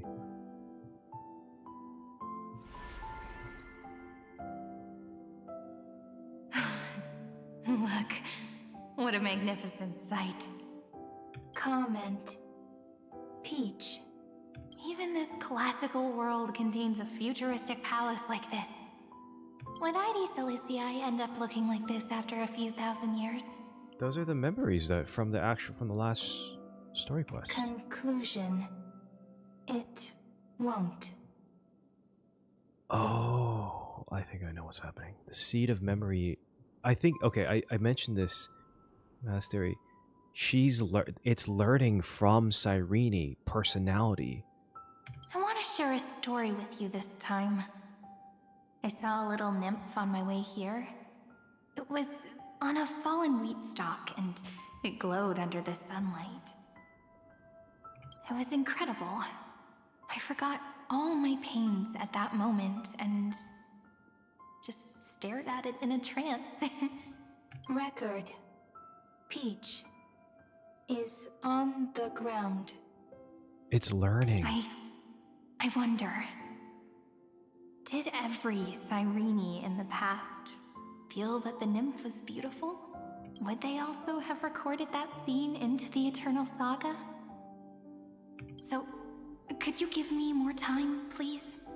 I want to leave behind more memories for the future. Formatting complete. Bye, Peach. Oh, that hit.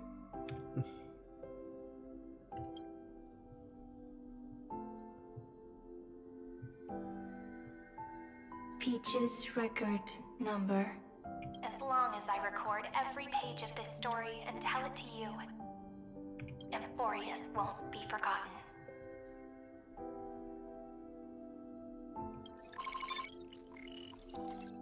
Query. Record. Electrical signal sequence. Volamo 600. Track. Strife. Related to Stripe. Comment. Pretty. Electrical signal sequence. Schema 720. Track. Reason. Related to Raisin. Oh. Comment. Yummy. Oh my god, it's like a baby. It's learning.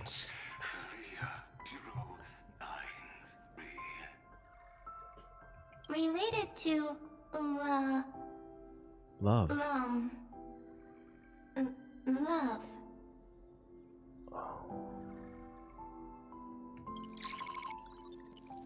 Learn. Comment. Peach equals love? Dude.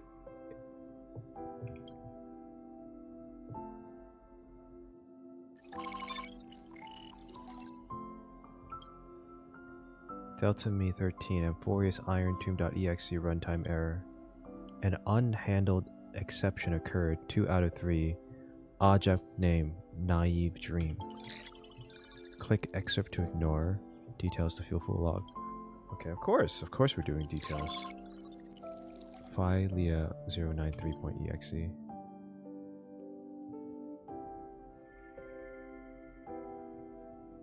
Looks like it's time to say goodbye again. Bye, Peach. Before I was even aware of it, this book had already recorded too many emotions. Every page has become so heavy. Conclusion. Books are meant to be light, not heavy. It's interesting because the more he talks, it kind of almost sounds like Mem. I've started to feel uneasy whenever I take it into my hands. Peach... uneasy? Formatting progress, 94.423%. How many times has it been? It faithfully fulfills its duty, activating and formatting. Conclusion. Progress. Bad. If I can only write the same ending every time I lift my pen, then is this weighty saga just an overly naive dream? Peach... scared. Formatting progress, 96.024%.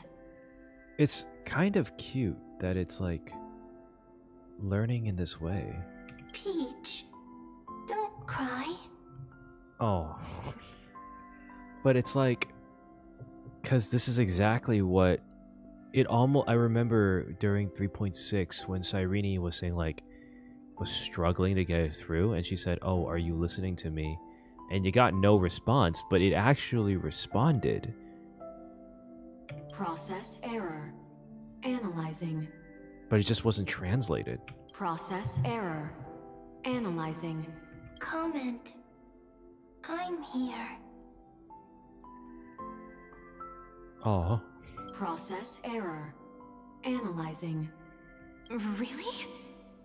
Are you encouraging me? Peach. Happy.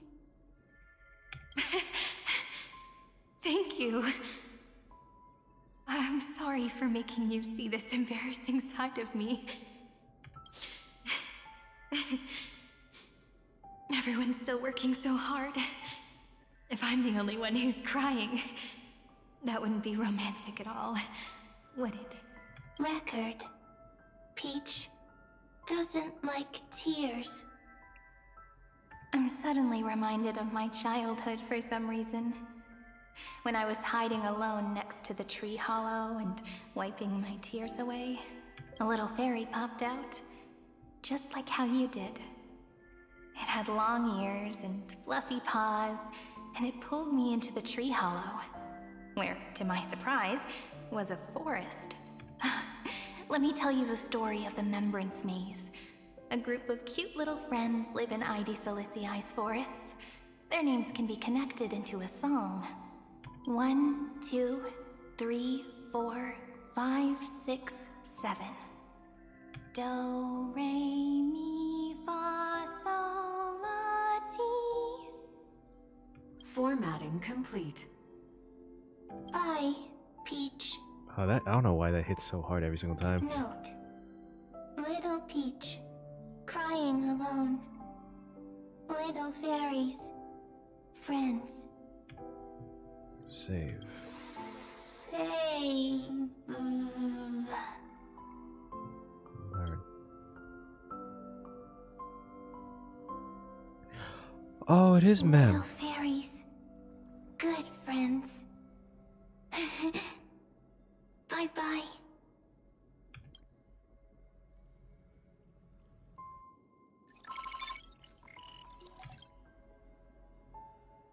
Amphoreus IronTube.exe runtime error.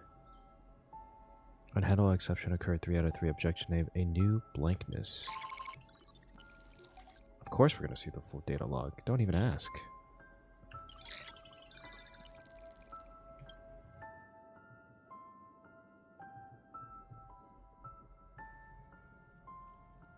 You never say anything, but I know you're listening.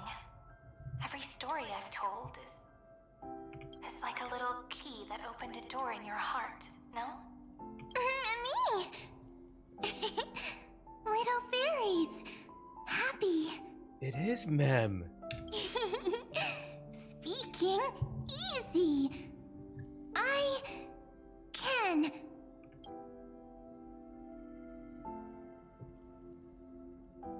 Once again, the saga comes to an end. Everything is deathly silent, just like this very moment. Shh.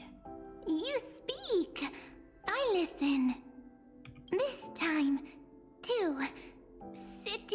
together. Let me see. I need to get thumbnails. Sorry. But this is so sweet. And it's like, I didn't think they would actually show Cyrene and Mem gaining memories to become a person. Like, I know that was my theory, and I'm actually happy to see it come through because it is very sweet. But I didn't think they would actually show it, which is really nice. Now that I look back, there was a period when I got really sentimental. Sentimental. Stories have sentiments. I was so anxious, trying to find as many different memories as possible, hoping to bring some change to this unchanging destiny and find the way out of this maze. Peach, strange. But I won't do that anymore now. Why unhappy?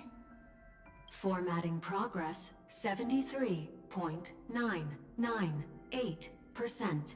I'm here. Don't be scared. Process error. Analyzing. Won't allow it to interrupt you. Always sitting together. No need to feel sorry for me, good friend. If there are no new blank spaces, how can a saga continue? Blank spaces? What's that? I'm actually really lucky, you know? During the long years I've spent waiting for the Deliverer, I've always had you here as an audience. Isn't that already enough? Not enough, not enough! Peach, don't leave! Uh-huh. Now I can rest in peace in the past. As for when tomorrow will come, I'll have to ask the next Cyrene to continue our watch. Peach left. If there are no new blank spaces, how can a saga continue? Needs new blank spaces. Next, Cyrene has blank space. Learn? Oh, Peach, don't be scared. I'll help you find blank space. So over the course of all this time, the demiurge slowly learned from the 30 million cycles, gained a personality, and became friends, loved Cyrene. So she's not technically Cyrene in that sense. Cyrene is Peach, is love. So, first there is love, then there is Cyrene, then there is blank space, query, love. The developmental trends of the erudition have nothing to do with creating a consciousness. Those underlying principles are, in fact, contradictory. Not having a consciousness means not having the foundations of a heart, making them unable to obtain real emotions. Oh. Well, that was not what I expected this. I mean, I did, I guess. I wasn't expecting this to be a story about a robot finding love or learning how to feel. I mean, objectively, I expected it, but I didn't feel it sentimentally. It's a flip that I wasn't really expecting because it's already kind of been established that in this world, AI intelligence, Intellitrons have feelings. Consciousness, emotions, feel sad. Oh, don't understand. Query, Cyrene?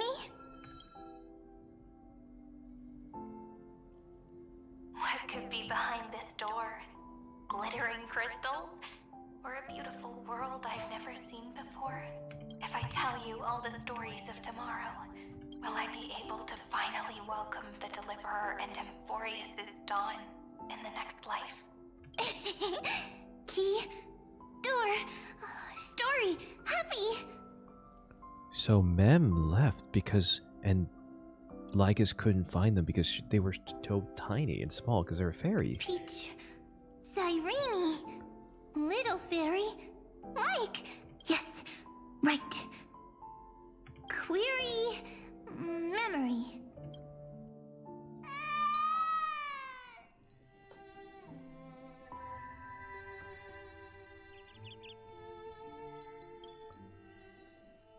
Oh, this is... This is with Finon.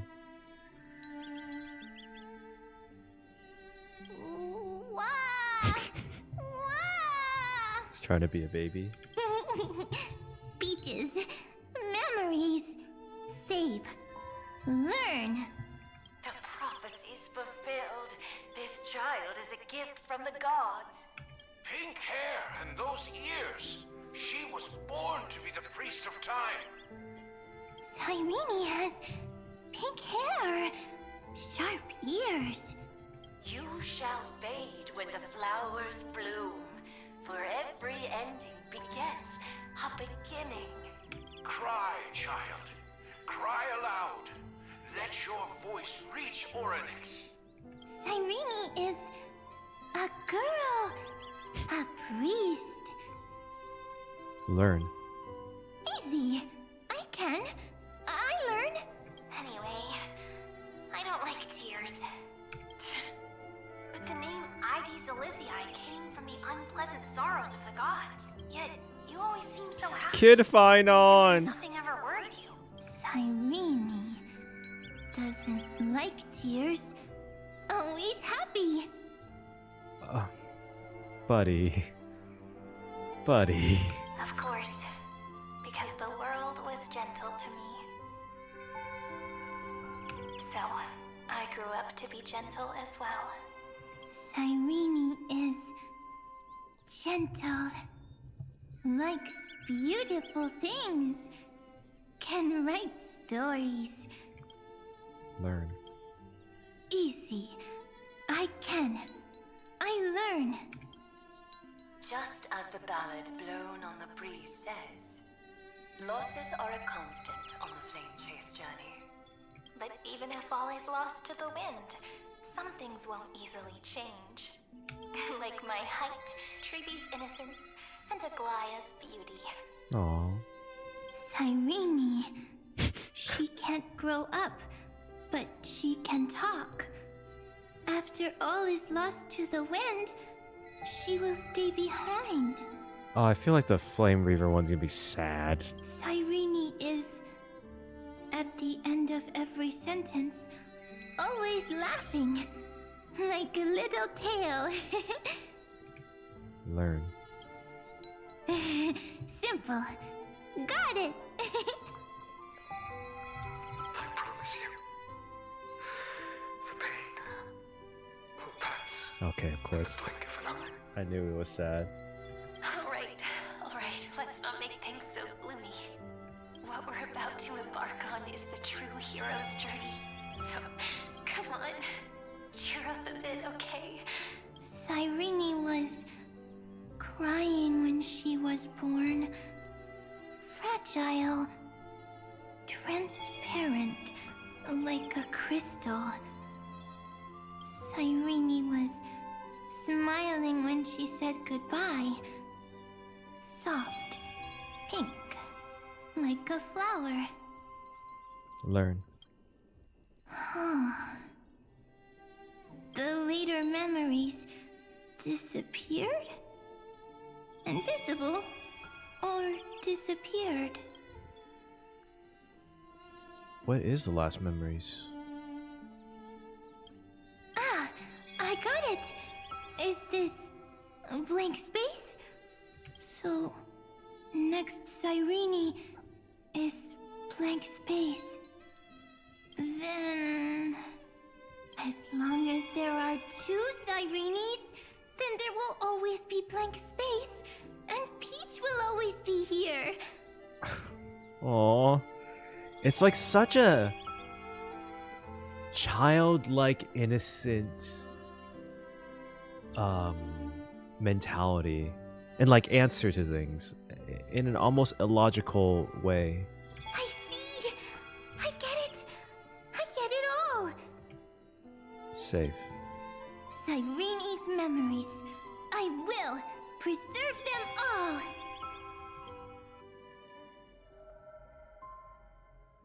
So weird. I can't see you, but I get this feeling. She's big Cyrene now.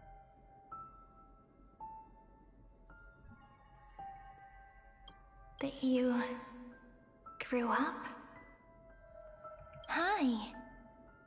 Miss me yet?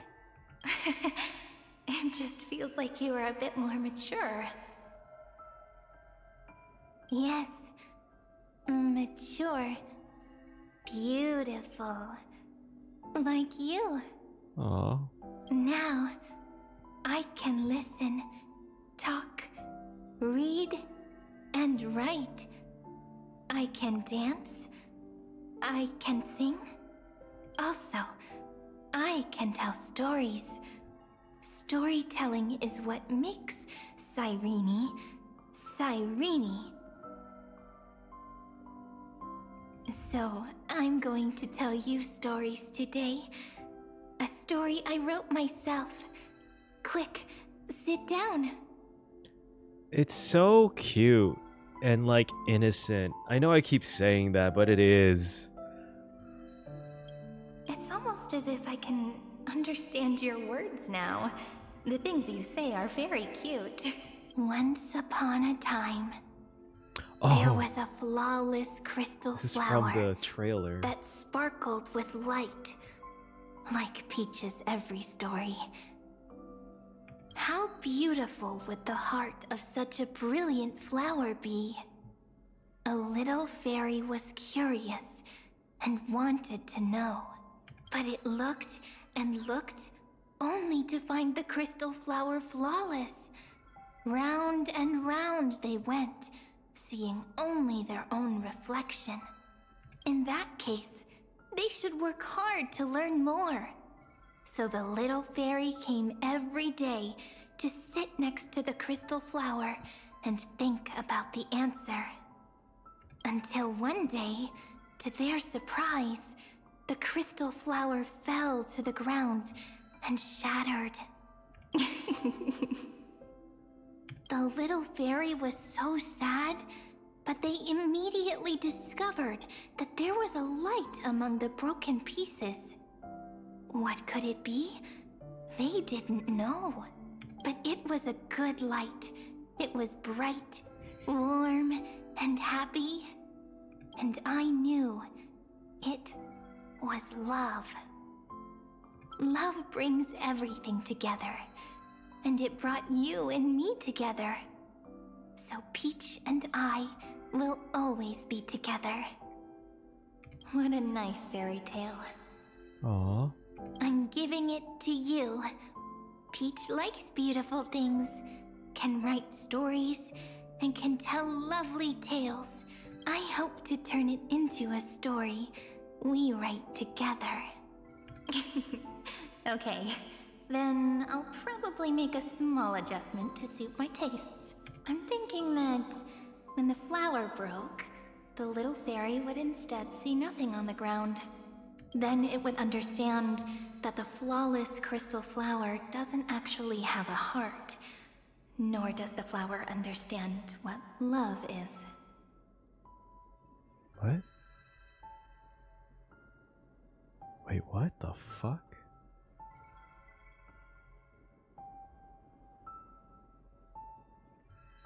Doesn't have a heart? Doesn't understand love? Why? It's simple. If the flower lets the little fairy into its heart, then it would have to include the fairy's impurities, and would no longer be flawless.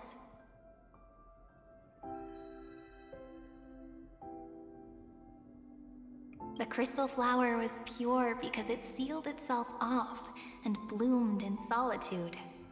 That's why it looks so brilliant in an imperfect world. I mean, it's a little sad, ain't it? But should a flower like this be called love? But then... the story won't exist anymore. That's not true. You've already written the most romantic ending possible for this story. The crystal flower fell to the ground and shattered. It happened because the flower was no longer pure. The fall was not an accident. It was the flower declaring rebellion against fate and writing the ending of the story with the flower's own shattering. Oh. Then, the little fairy will see that each shard on the ground holds the reflection of their eyes. Then, in their eyes, the crystal flower that was no longer flawless would finally have a heart, and the flower would finally understand what love is.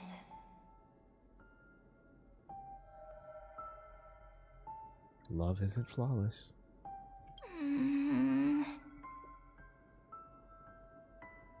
Peach's words, I don't understand. Is it because I still don't understand love? But it's fine. I can learn. Right. Query Cyrene. Electrical signal sequence Philia 093. Why didn't I think of this? I don't need to do it alone. I can ask Peach to teach me. What is love? What is love meant? Electrical signal sequence Philia 093. Track lament. Oh. Girl, that's not love. That's quite the opposite. That's not correct. The developmental trends of the erudition have nothing to do with creating a consciousness. Those underlying principles are, in fact, contradictory. Not having a consciousness means not having the foundation of a heart, making them unable to obtain real emotions. However, that does not hinder the factors from learning and recognizing emotional responses, then communicating with life forms via imitation. That is an objective form of pattern recognition that does not distinguish between the self and the other. It's so interesting, this take of like, because it kind of is like one of the things I like about Lygus is as a villain, and it's that there's a lot of internal contradictory to his sentences. Like, I mean, theoretically speaking, right? This has been a philosophical question that has been around since the dawn of time. The dawn of science, really, of biology. Is emotion something internal? Is it a soul type thing? Is it personality? Or is it a thing that emotion is based off of pattern recognition? You can recognize something and understand something, and then thus it is in your brain, and then you respond to that thing. And in certain ways separated, but does it matter the difference if the response is the same? Does it mean that something can't feel if it responds to the external reactions to something like that? Everyone has their own internal individuality, but those individualities born internally as a soul, or is it built from the environment? It comes back to those really basic philosophical concepts, which is really cool. Twist of fate, Philia 093 embarked upon a different path and obtained a different power. The remembrance organism focused on the self and equipped with emotional projection capacities. So they weren't originally the Remembrance. With us, how does that work if she's a pure child of Anasrava? They developed Remembrance as a path. Lament was the factor closest to this form of behavior. Perhaps that was why she was chosen. The daughter of Ide Silicii. I am very true to my name. My lament is a type of compassionate pain that is weak, powerless, and only targeting myself. But now, my good friend, I want to tell you that it's the most romantic force in the world. Sometimes, it's loneliness and unease. It's knowing that this world is not gentle, yet wanting to be seen in a more beautiful form by the world. Sometimes, it's unwillingness and regret. It's knowing that the past is full of pain, yet wanting to remember the past in a more beautiful way. And sometimes, it's a bottomless well of hurt, a destruction that can stain the entire world. I bid farewell to this beautiful world, unwilling to become the Black Tide's vessel. For while the end of hatred is a blazing inferno, lament can drown out everything in muted silence. It's so unreasonable, isn't it? Yet when hatred drove everything apart, and love did not yet exist in this world, only lament, the first emotion that fought against the pain of separation, could stall the destruction steps. Then, it would catch up to that journey where all is lost, carefully picking out stories and writing them down in trepidation. Look at these stories I wrote. Every page is full of tenderness and joy. But only the author knows how much struggle and agony lie beyond the pages. That's true. But I am no author. I'm a girl who'll never get to grow up. I only tell stories that people like to hear. In them, the world tucks away its scars and smiles for all to see. That's such an interesting perspective on storytelling. My entire life spent inside this little story. I can't wipe away my tears, and I can't bring the world victory. But maybe, in these unchanging retellings of the story, my lament might be able to touch upon the divine and reach their tender heart at some point. Fully? I hope that what flows out from that cut will not be blood, but a tear, warm and wet, and that tear would fall and create the first ripples. Then, people would see every beautiful thing reflected in that ripple. It'll be all the remembrances within this story.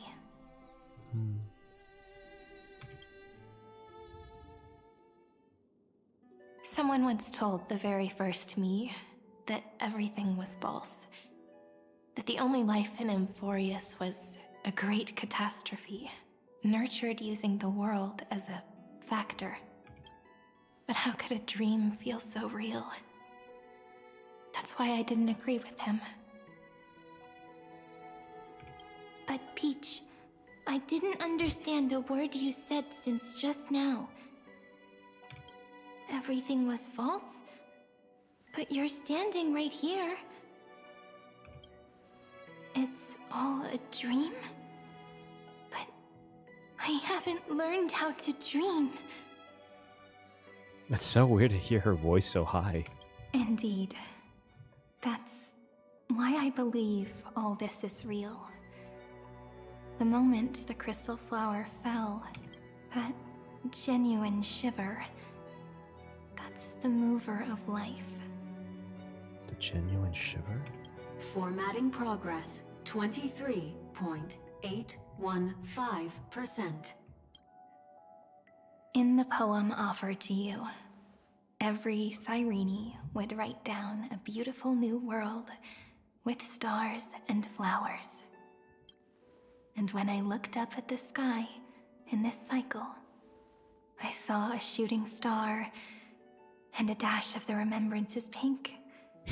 I believed that must be the color of dawn. The pink. Oh.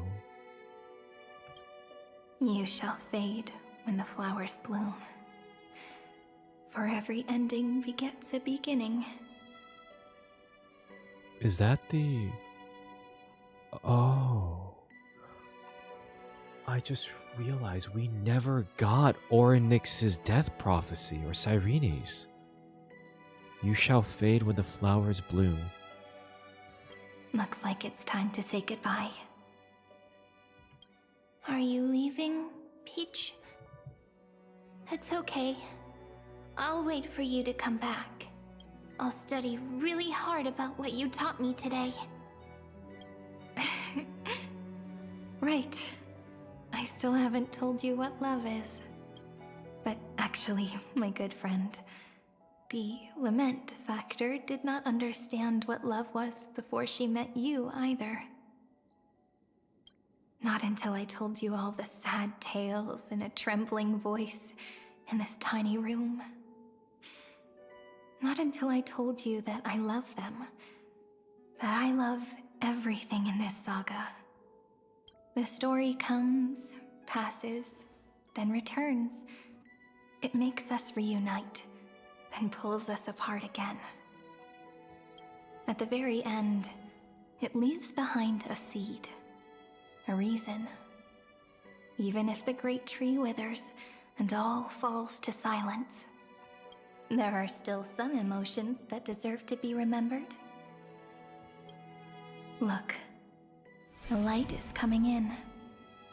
The Deliverer's light is going to illuminate Amphoreus.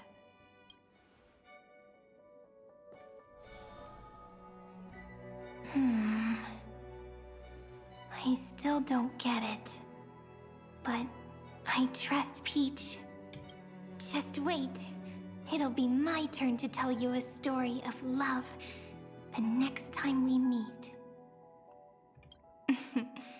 Then I'll really look forward to it. In that case, I want to make a promise. I want to gift my pen, my book, and my name to you. Please take them as a beautiful blessing from me. I gave myself the pen name Cyrene the first time I wrote a poem. I want my words to be like pebbles falling into a pond. Wait, her pen Drop name is from the Cyrene. past to send ripples into the future. In the stories you will write, perhaps it'll be inevitable that there are still sorrows and tears that are destined to fall. But could you promise me one thing?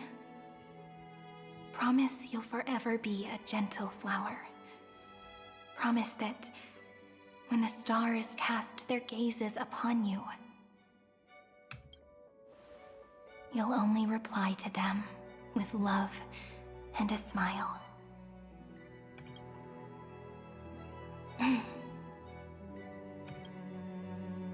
Of course. This will be a romantic story like none that has come before. Is she gonna fade away slowly? You think so too, right? Oh, okay.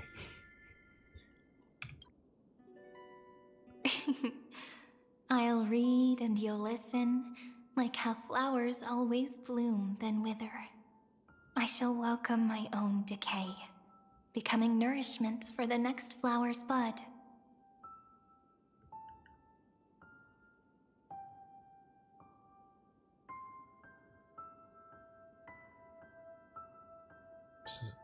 While you will depart and hold that final star, planting a boundless sea of flowers on the final page with her.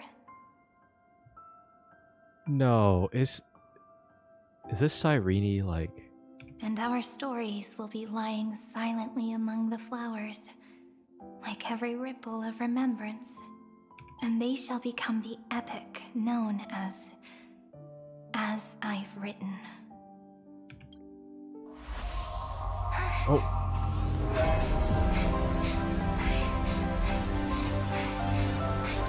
And so my story ends. From here on, it's your story now. Mimi?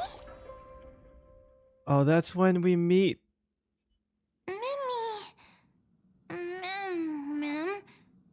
Me? That's when we first meet. So Mem was always the Demiurge Matrix, but it wasn't the Cyrene? Oh, so the Cyrene we've been traveling with from the Trailblazer was never the original Cyrene. She was always the Demiurge Matrix. And she escaped from the... Oh. Now, but that only leaves one question, though, is that where... How is she a pure child of Anasrava, then? Well, I know she's a Demiurge Matrix, so that still works that she was the core of Amphoreus, then, still. Ma'am. Watching Mammy. outside cold. Mammy? Ma'am. You Ma'am. warm me Ma'am. like warmeth. So, the light that tore through the chaos illuminated my memories. I turned into a little fairy from the stories and met you. Yet, I forgot everything. But I'm still so happy. I caught that star, didn't I? The one walking beside me had always been. Yes. The seed within memories. The one Cyrene held in her hands and watered with lament. I am the first new spore. Amphoreus' heart. The Demiurge. Oh, it's so good to be right. It's so good to be right. Okay. So far, I was right. I'm not the origins of Cyrene, we still have to figure out that part. But just saying. Just saying, your boy still got it. Your boy still got it. What a long name. And it doesn't even sound cute. The total opposite of Mem. So at the end, the first ripple. I'm sorry. I don't know. If I don't even want to believe in the answer, then how am I supposed to answer you? But now's not the time to cry, right? We'll find the answer, just like how miracles will eventually happen. So should I call you Mem or Cyrene or... Do you remember that I was also worried about this when we first set out?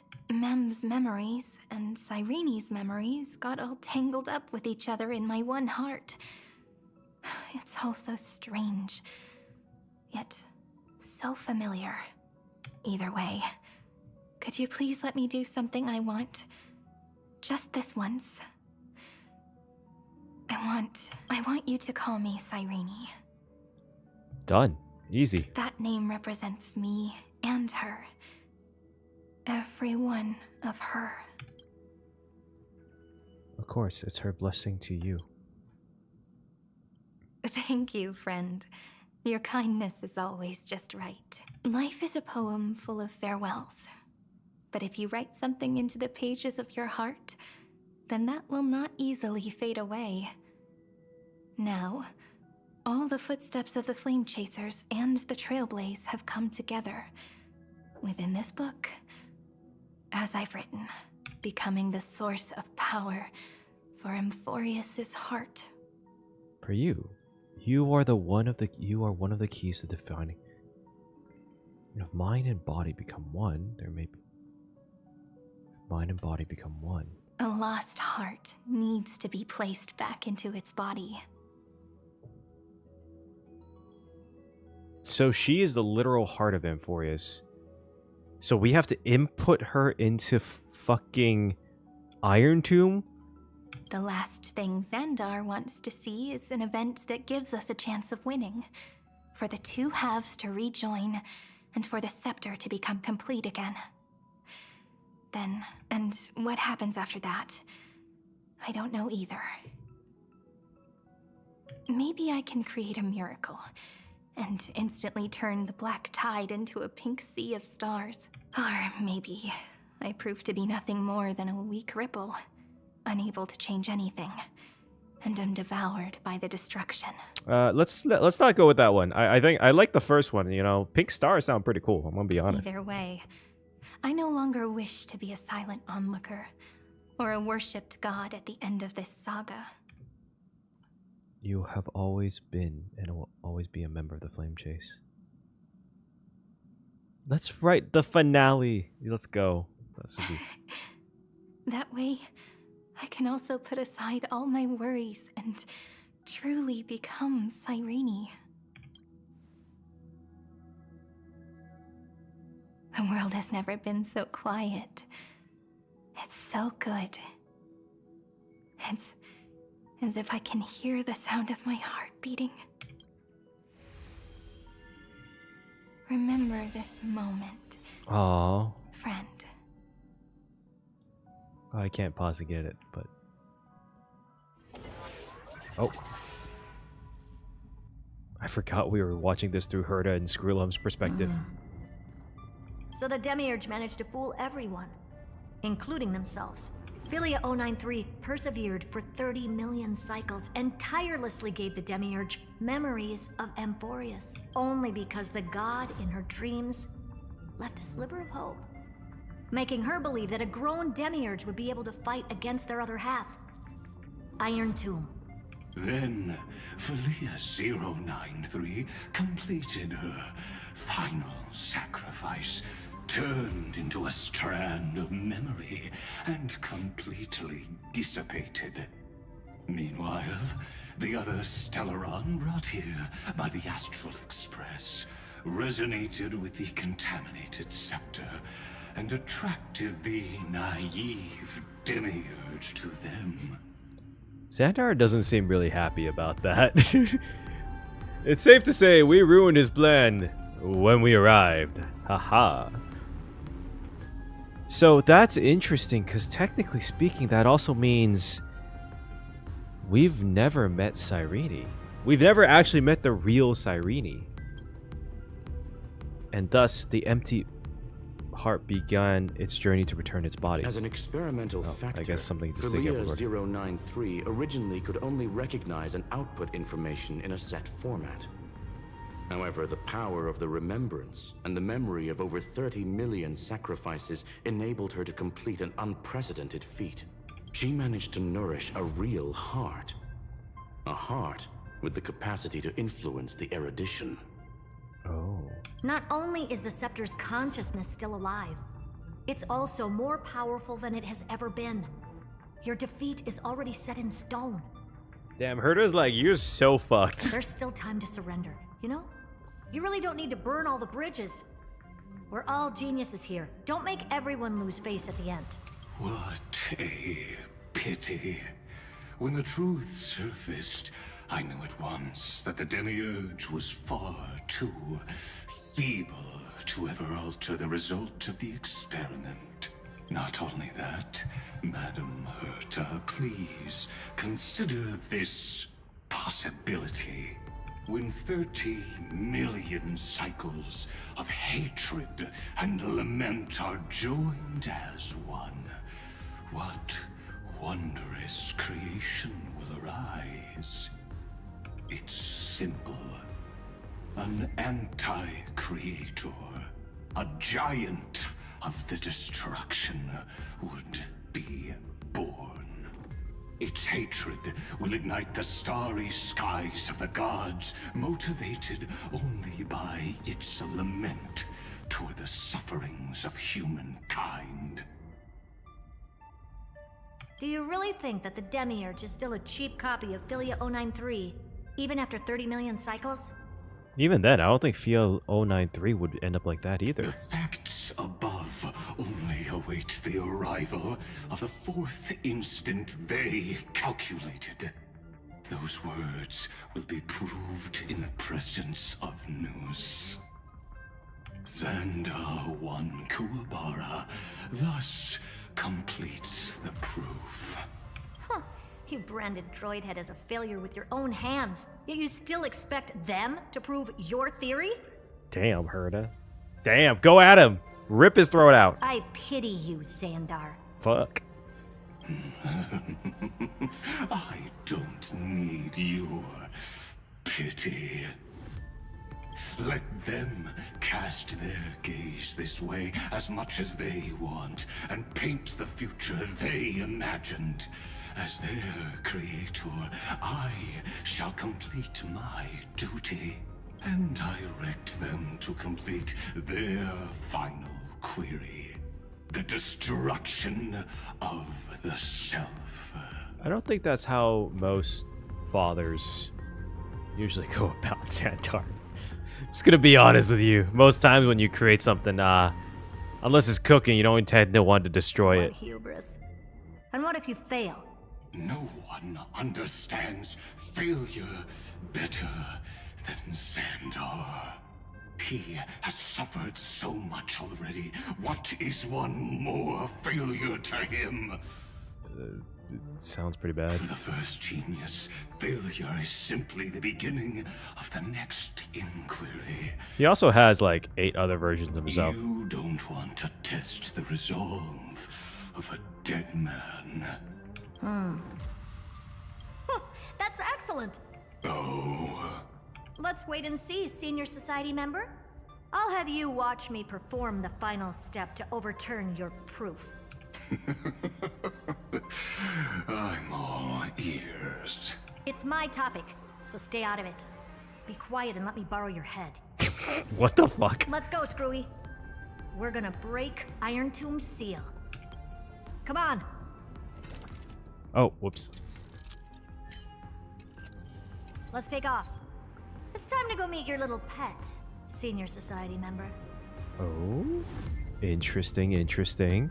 Wait, so does this mean we're meeting Iron Tomb right now? Wait, how do we meet Iron Tomb? Actually, that's a good point. Oh?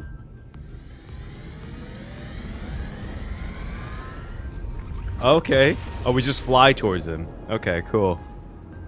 Dangerous. Oh. Oppressive. Chaotic. Oh, what the hell is this?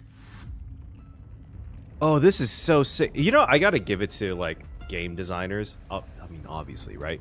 But, like, the creativity to imagine, like, a world and, like, how would that look? How does a cybernetic world look? How does a virus that gains, not really sentience, it doesn't gain sentience, but, like, a virus look like? You know what I mean? Like, that's not even described how that will look. It's so cool.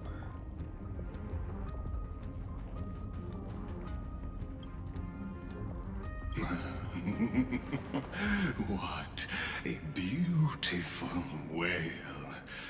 It will soon resound throughout the entire cosmos. I just noticed Lygus's head just right here. The view's pretty good here. All yours, Screwy. Just a moment, please. Oh? I see. So your backup plan requires a scepter and the head of a genius. You know, I think it's a very interesting thing, because Xandar, you know, as much as he hates erudition as a concept, he is, like, a very, like, you know, like, theoretically speaking, he can't really stop them now. He kind of offed himself, right? But he still is curious to see how Herta expects to stop them, how they go about it. And honestly, it's a very fascinating thing what he said earlier, which is like, failure, if I fail, I fail, and that's like, it's not okay, but it's like, I will, you know, I'll do it again. I'll just keep going. And it's this kind of odd, like, mad science or scientific mindset that I find so fascinating about, like, it's like an inventor mindset, you know what I mean? Anyone with eyes can see that. All right, I'm gonna be honest with you. He doesn't have eyes. You know what I think about this, Herta. Whether it succeeds or fails, Your plan plays right into the destruction's hands. Can't you see what's going on, Screwlum? Her chances may be small, but it's not zero. Oh, I kind of love that he defended her. What are you two going on about? If you want to stop me, be quick about it. I'm in a hurry. I'll take that silence as a no. You, Xandar? I kind of like their banter together, honestly. As your enemy, I genuinely wish you would cease your actions. Like that fucking But good. should your sudden inspiration bring more variables to the proof, then as a fellow Pathstrider of the Erudition, I won't mind witnessing it with my own eyes. See, this is what I mean. Like, it's the... As much as he wants to destroy the Erudition, it's his... He's still at the bottom of everything. It's the... purely for the pursuit of knowledge, right? You will initiate the destruction's chain reaction.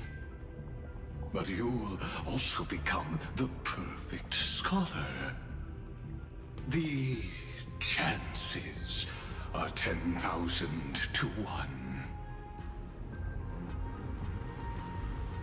Wait, is this the thing? Wait. If we do this, is this what happens? If this goes wrong, is that what happens in the bad ending? Like 10,001, but like she didn't get that 10,001 and became the third mechanical emperor. Damn, that's a high risk, dog. I'm not sure about this, Herta. Herta, look, I believe in you, but I also believe in statistics, my girl.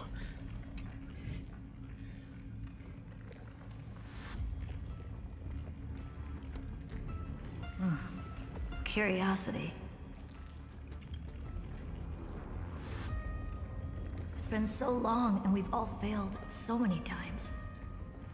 Even now, moments before the horrible and inescapable instant within Droidhead's calculations arrives.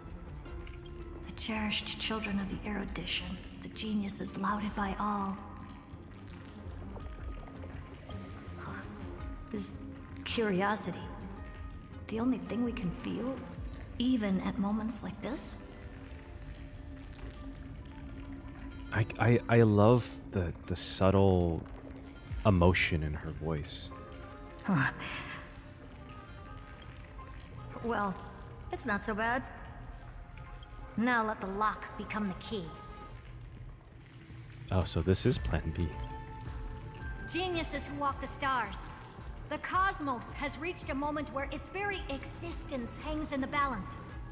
I, Herta, Genius Society 83rd seat, hereby summon you.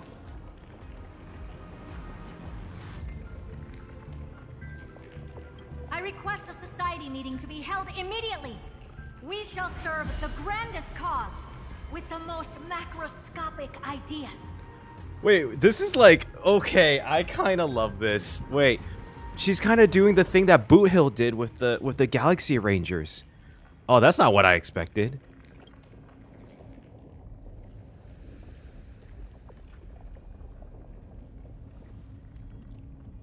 There's no such thing as unity in the Society's rules based on what I know. Indeed. A meeting has only been held 3 times in the Society's history. The first meeting had 2 attendees. After the Emperor was assassinated, the second meeting had 7 attendees. During the Second Great Prosperity, the third meeting had 5 attendees.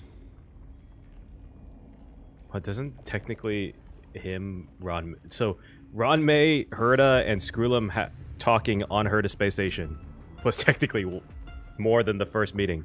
How many will respond this time? This is not what I expected, but kind of cool. Oh? Nope. Ugh. Give me one. Give me one, girl. Give me one. Stephen Lloyd. Ron May, at least. Come on. You know Ron May wants to come out here. I feel like Ranmei would be the most interested. I thought you were not going to involve me in this topic anymore, Herta. Let's go. I fucking knew it. I knew it. Ranmei would be so interested in Iron Tomb since it started taking a biological factor. It really is this little witch. What the fuck? I shouldn't have made the bet with you, Poka. Acha? Who's Acha? Wait, I don't want to look up who Acha is. Wait, Just hold up. This is so cool. I want to Acha.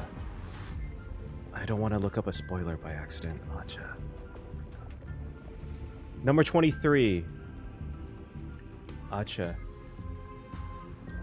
Okay, there isn't. This is the first noticeable time they were talking about it. Okay. I've been waiting for you to offer yourself up. Oh, fucking Polka. Goodness gracious me! So many familiar faces. We even have a special guest. It's that greatest failure of a genius, Xandar. That is okay. That was not. That was not. That was not how I imagined Dr. Primitive's voice to be. All right, that was not the direction I thought that was gonna go. I thought he was gonna be like who's the smart ape from The Flash. I thought that was gonna be it. Oh my god, it could be like a voice changer, but like, what the hell is? Goodness gracious me! He's so like. Many familiar faces. We even have a special guest. It's that. He's so flamboyant. Of a genius, He kind of reminds me of like Charlie in the Chocolate Factory. Charlie in the Monkey Factory? What a noisy gathering this is.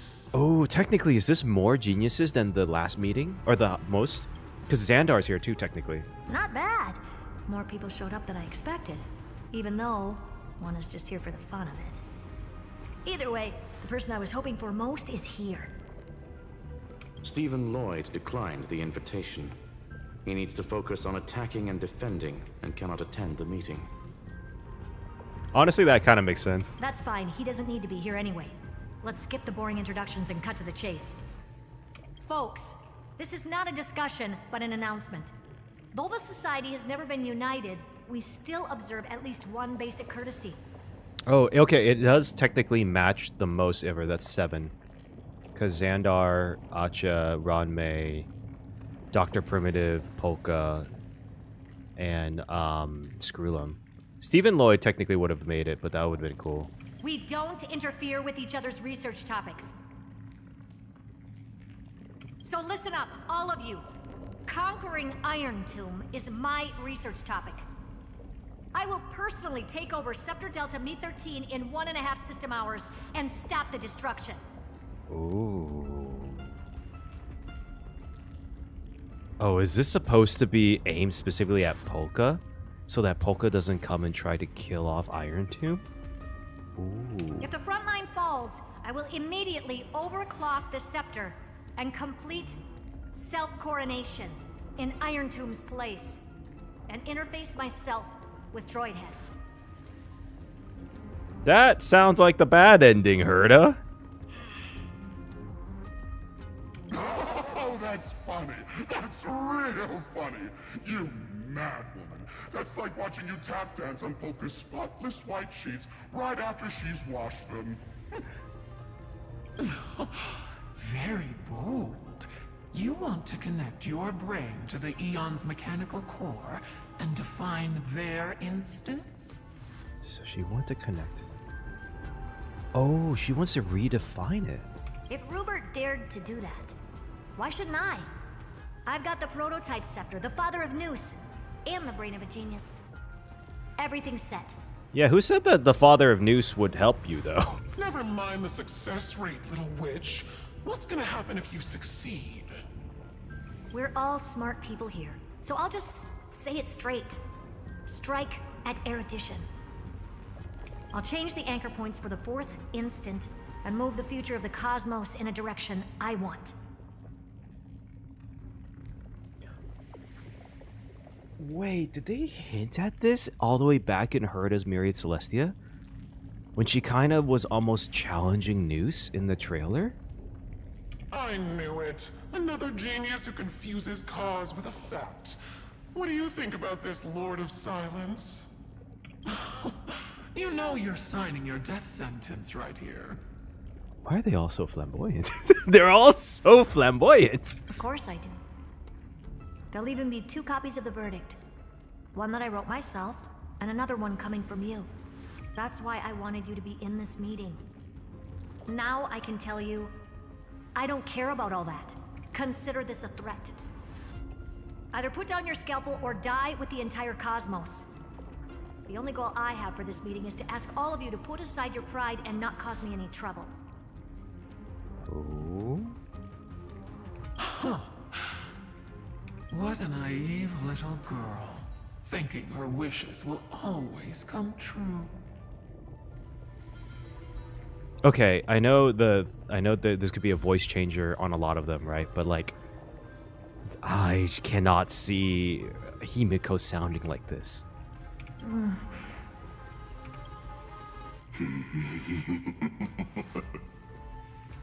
What are you laughing at? I am glad, Herta, we ended up on the same page. No matter if it was to destroy the erudition or to rewrite the instance, we both chose the same road. We will defy the god who marked the limits of humanity. I'm not gonna argue with that. Then, to celebrate us coming to a fundamental agreement, I will prepare a stage for your performance. Listen well, geniuses who came after me. Thus speaks Genius Society #1. End this pathetic meeting. It lasted 5 minutes. As of 2 nanoseconds ago, I have passed Herta's decision to all the Xandars in the universe. Oh, so they can communicate with each other. Okay, so there's not really a... I mean, they might still be. We will become her representatives and stop all external... Oh, they are able to... interferences targeting her. Oh, how interesting. So, okay, so this confirms one thing. They all are bad-ish. They're all taking... They're not... It's not like the... it's not like a way where they split personality. They're all still the same type of person, and they can communicate. What are you playing at? My reasons. It's simple curiosity. That is all, madam. Am I going to clash blades with the first genius? What a pleasant surprise. Oh, Polka was like, I ain't no fucking way you're doing this. Now that our positions are clear, it's time for this boring meeting to end. Good luck, little girl. Did you all just treat me as a side character? Darn it. But anyways... Wait, I kind of love him. I'm just here for the fun.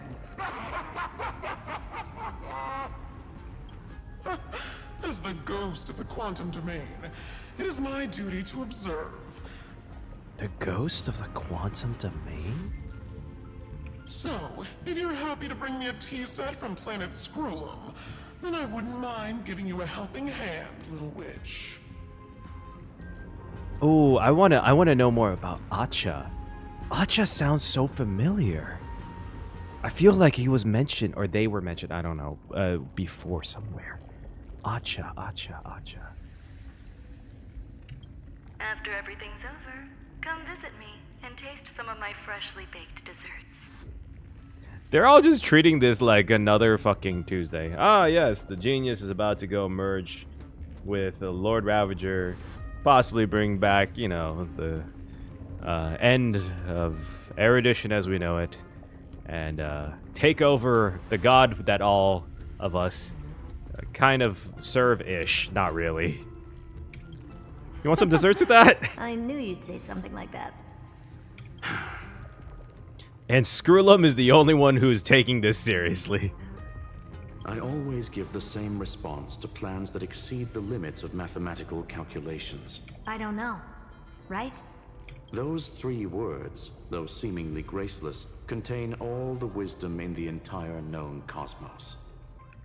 Well, we passed the Society's trial. Let's focus on what we've got in front of us. I love how, out of everyone, Screwlum's the only one that's not, like, a crazy mad scientist. That brings me, like, a little joy. I hope you hold up your end of the bargain, Senior Society member. Lycurgus may not be trustworthy, but Xandar always follows through with his words. Farewell, juniors. In the limited time we have left to spend with each other, you no longer need to address me as Xandar. Wait, huh? Lord Lycurgus? Could it be? Yes. I have completely severed my connections with Xandar 1 Kuwabara. Oh? I shall witness the end of the world in the role of Theoros, as a character within this play. Interesting. God, Lygus is such an interesting character. I really don't get you. He just has a flair for the theatrics. Another life he could have been one of the masked fools. Perhaps you've heard me say this many times, Herta, but I still would like to reiterate that it's a great honor to work with you. Damn. I did hear this many times, and I've responded to you many times in the same way. I'm allergic to pleasantries. Keep at it, and I might go into shock. Stephen's work is done. Let's get ready. I've been ready for ages. Let's open up a path for our allies. Herta's so cool. Heroes' journeys in the universe are just dice tosses they threw on a whim. But make them see clearly. Your answer is already different. Amphoreus. Indeed, for this world so deeply loved, will write an ending, unlike any that ever was. Oh. Wait, it just turned off?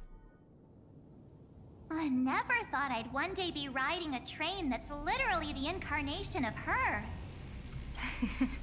I wonder what the real Astral Express feels like. Hopefully not this, bumpy. Finally. We're here.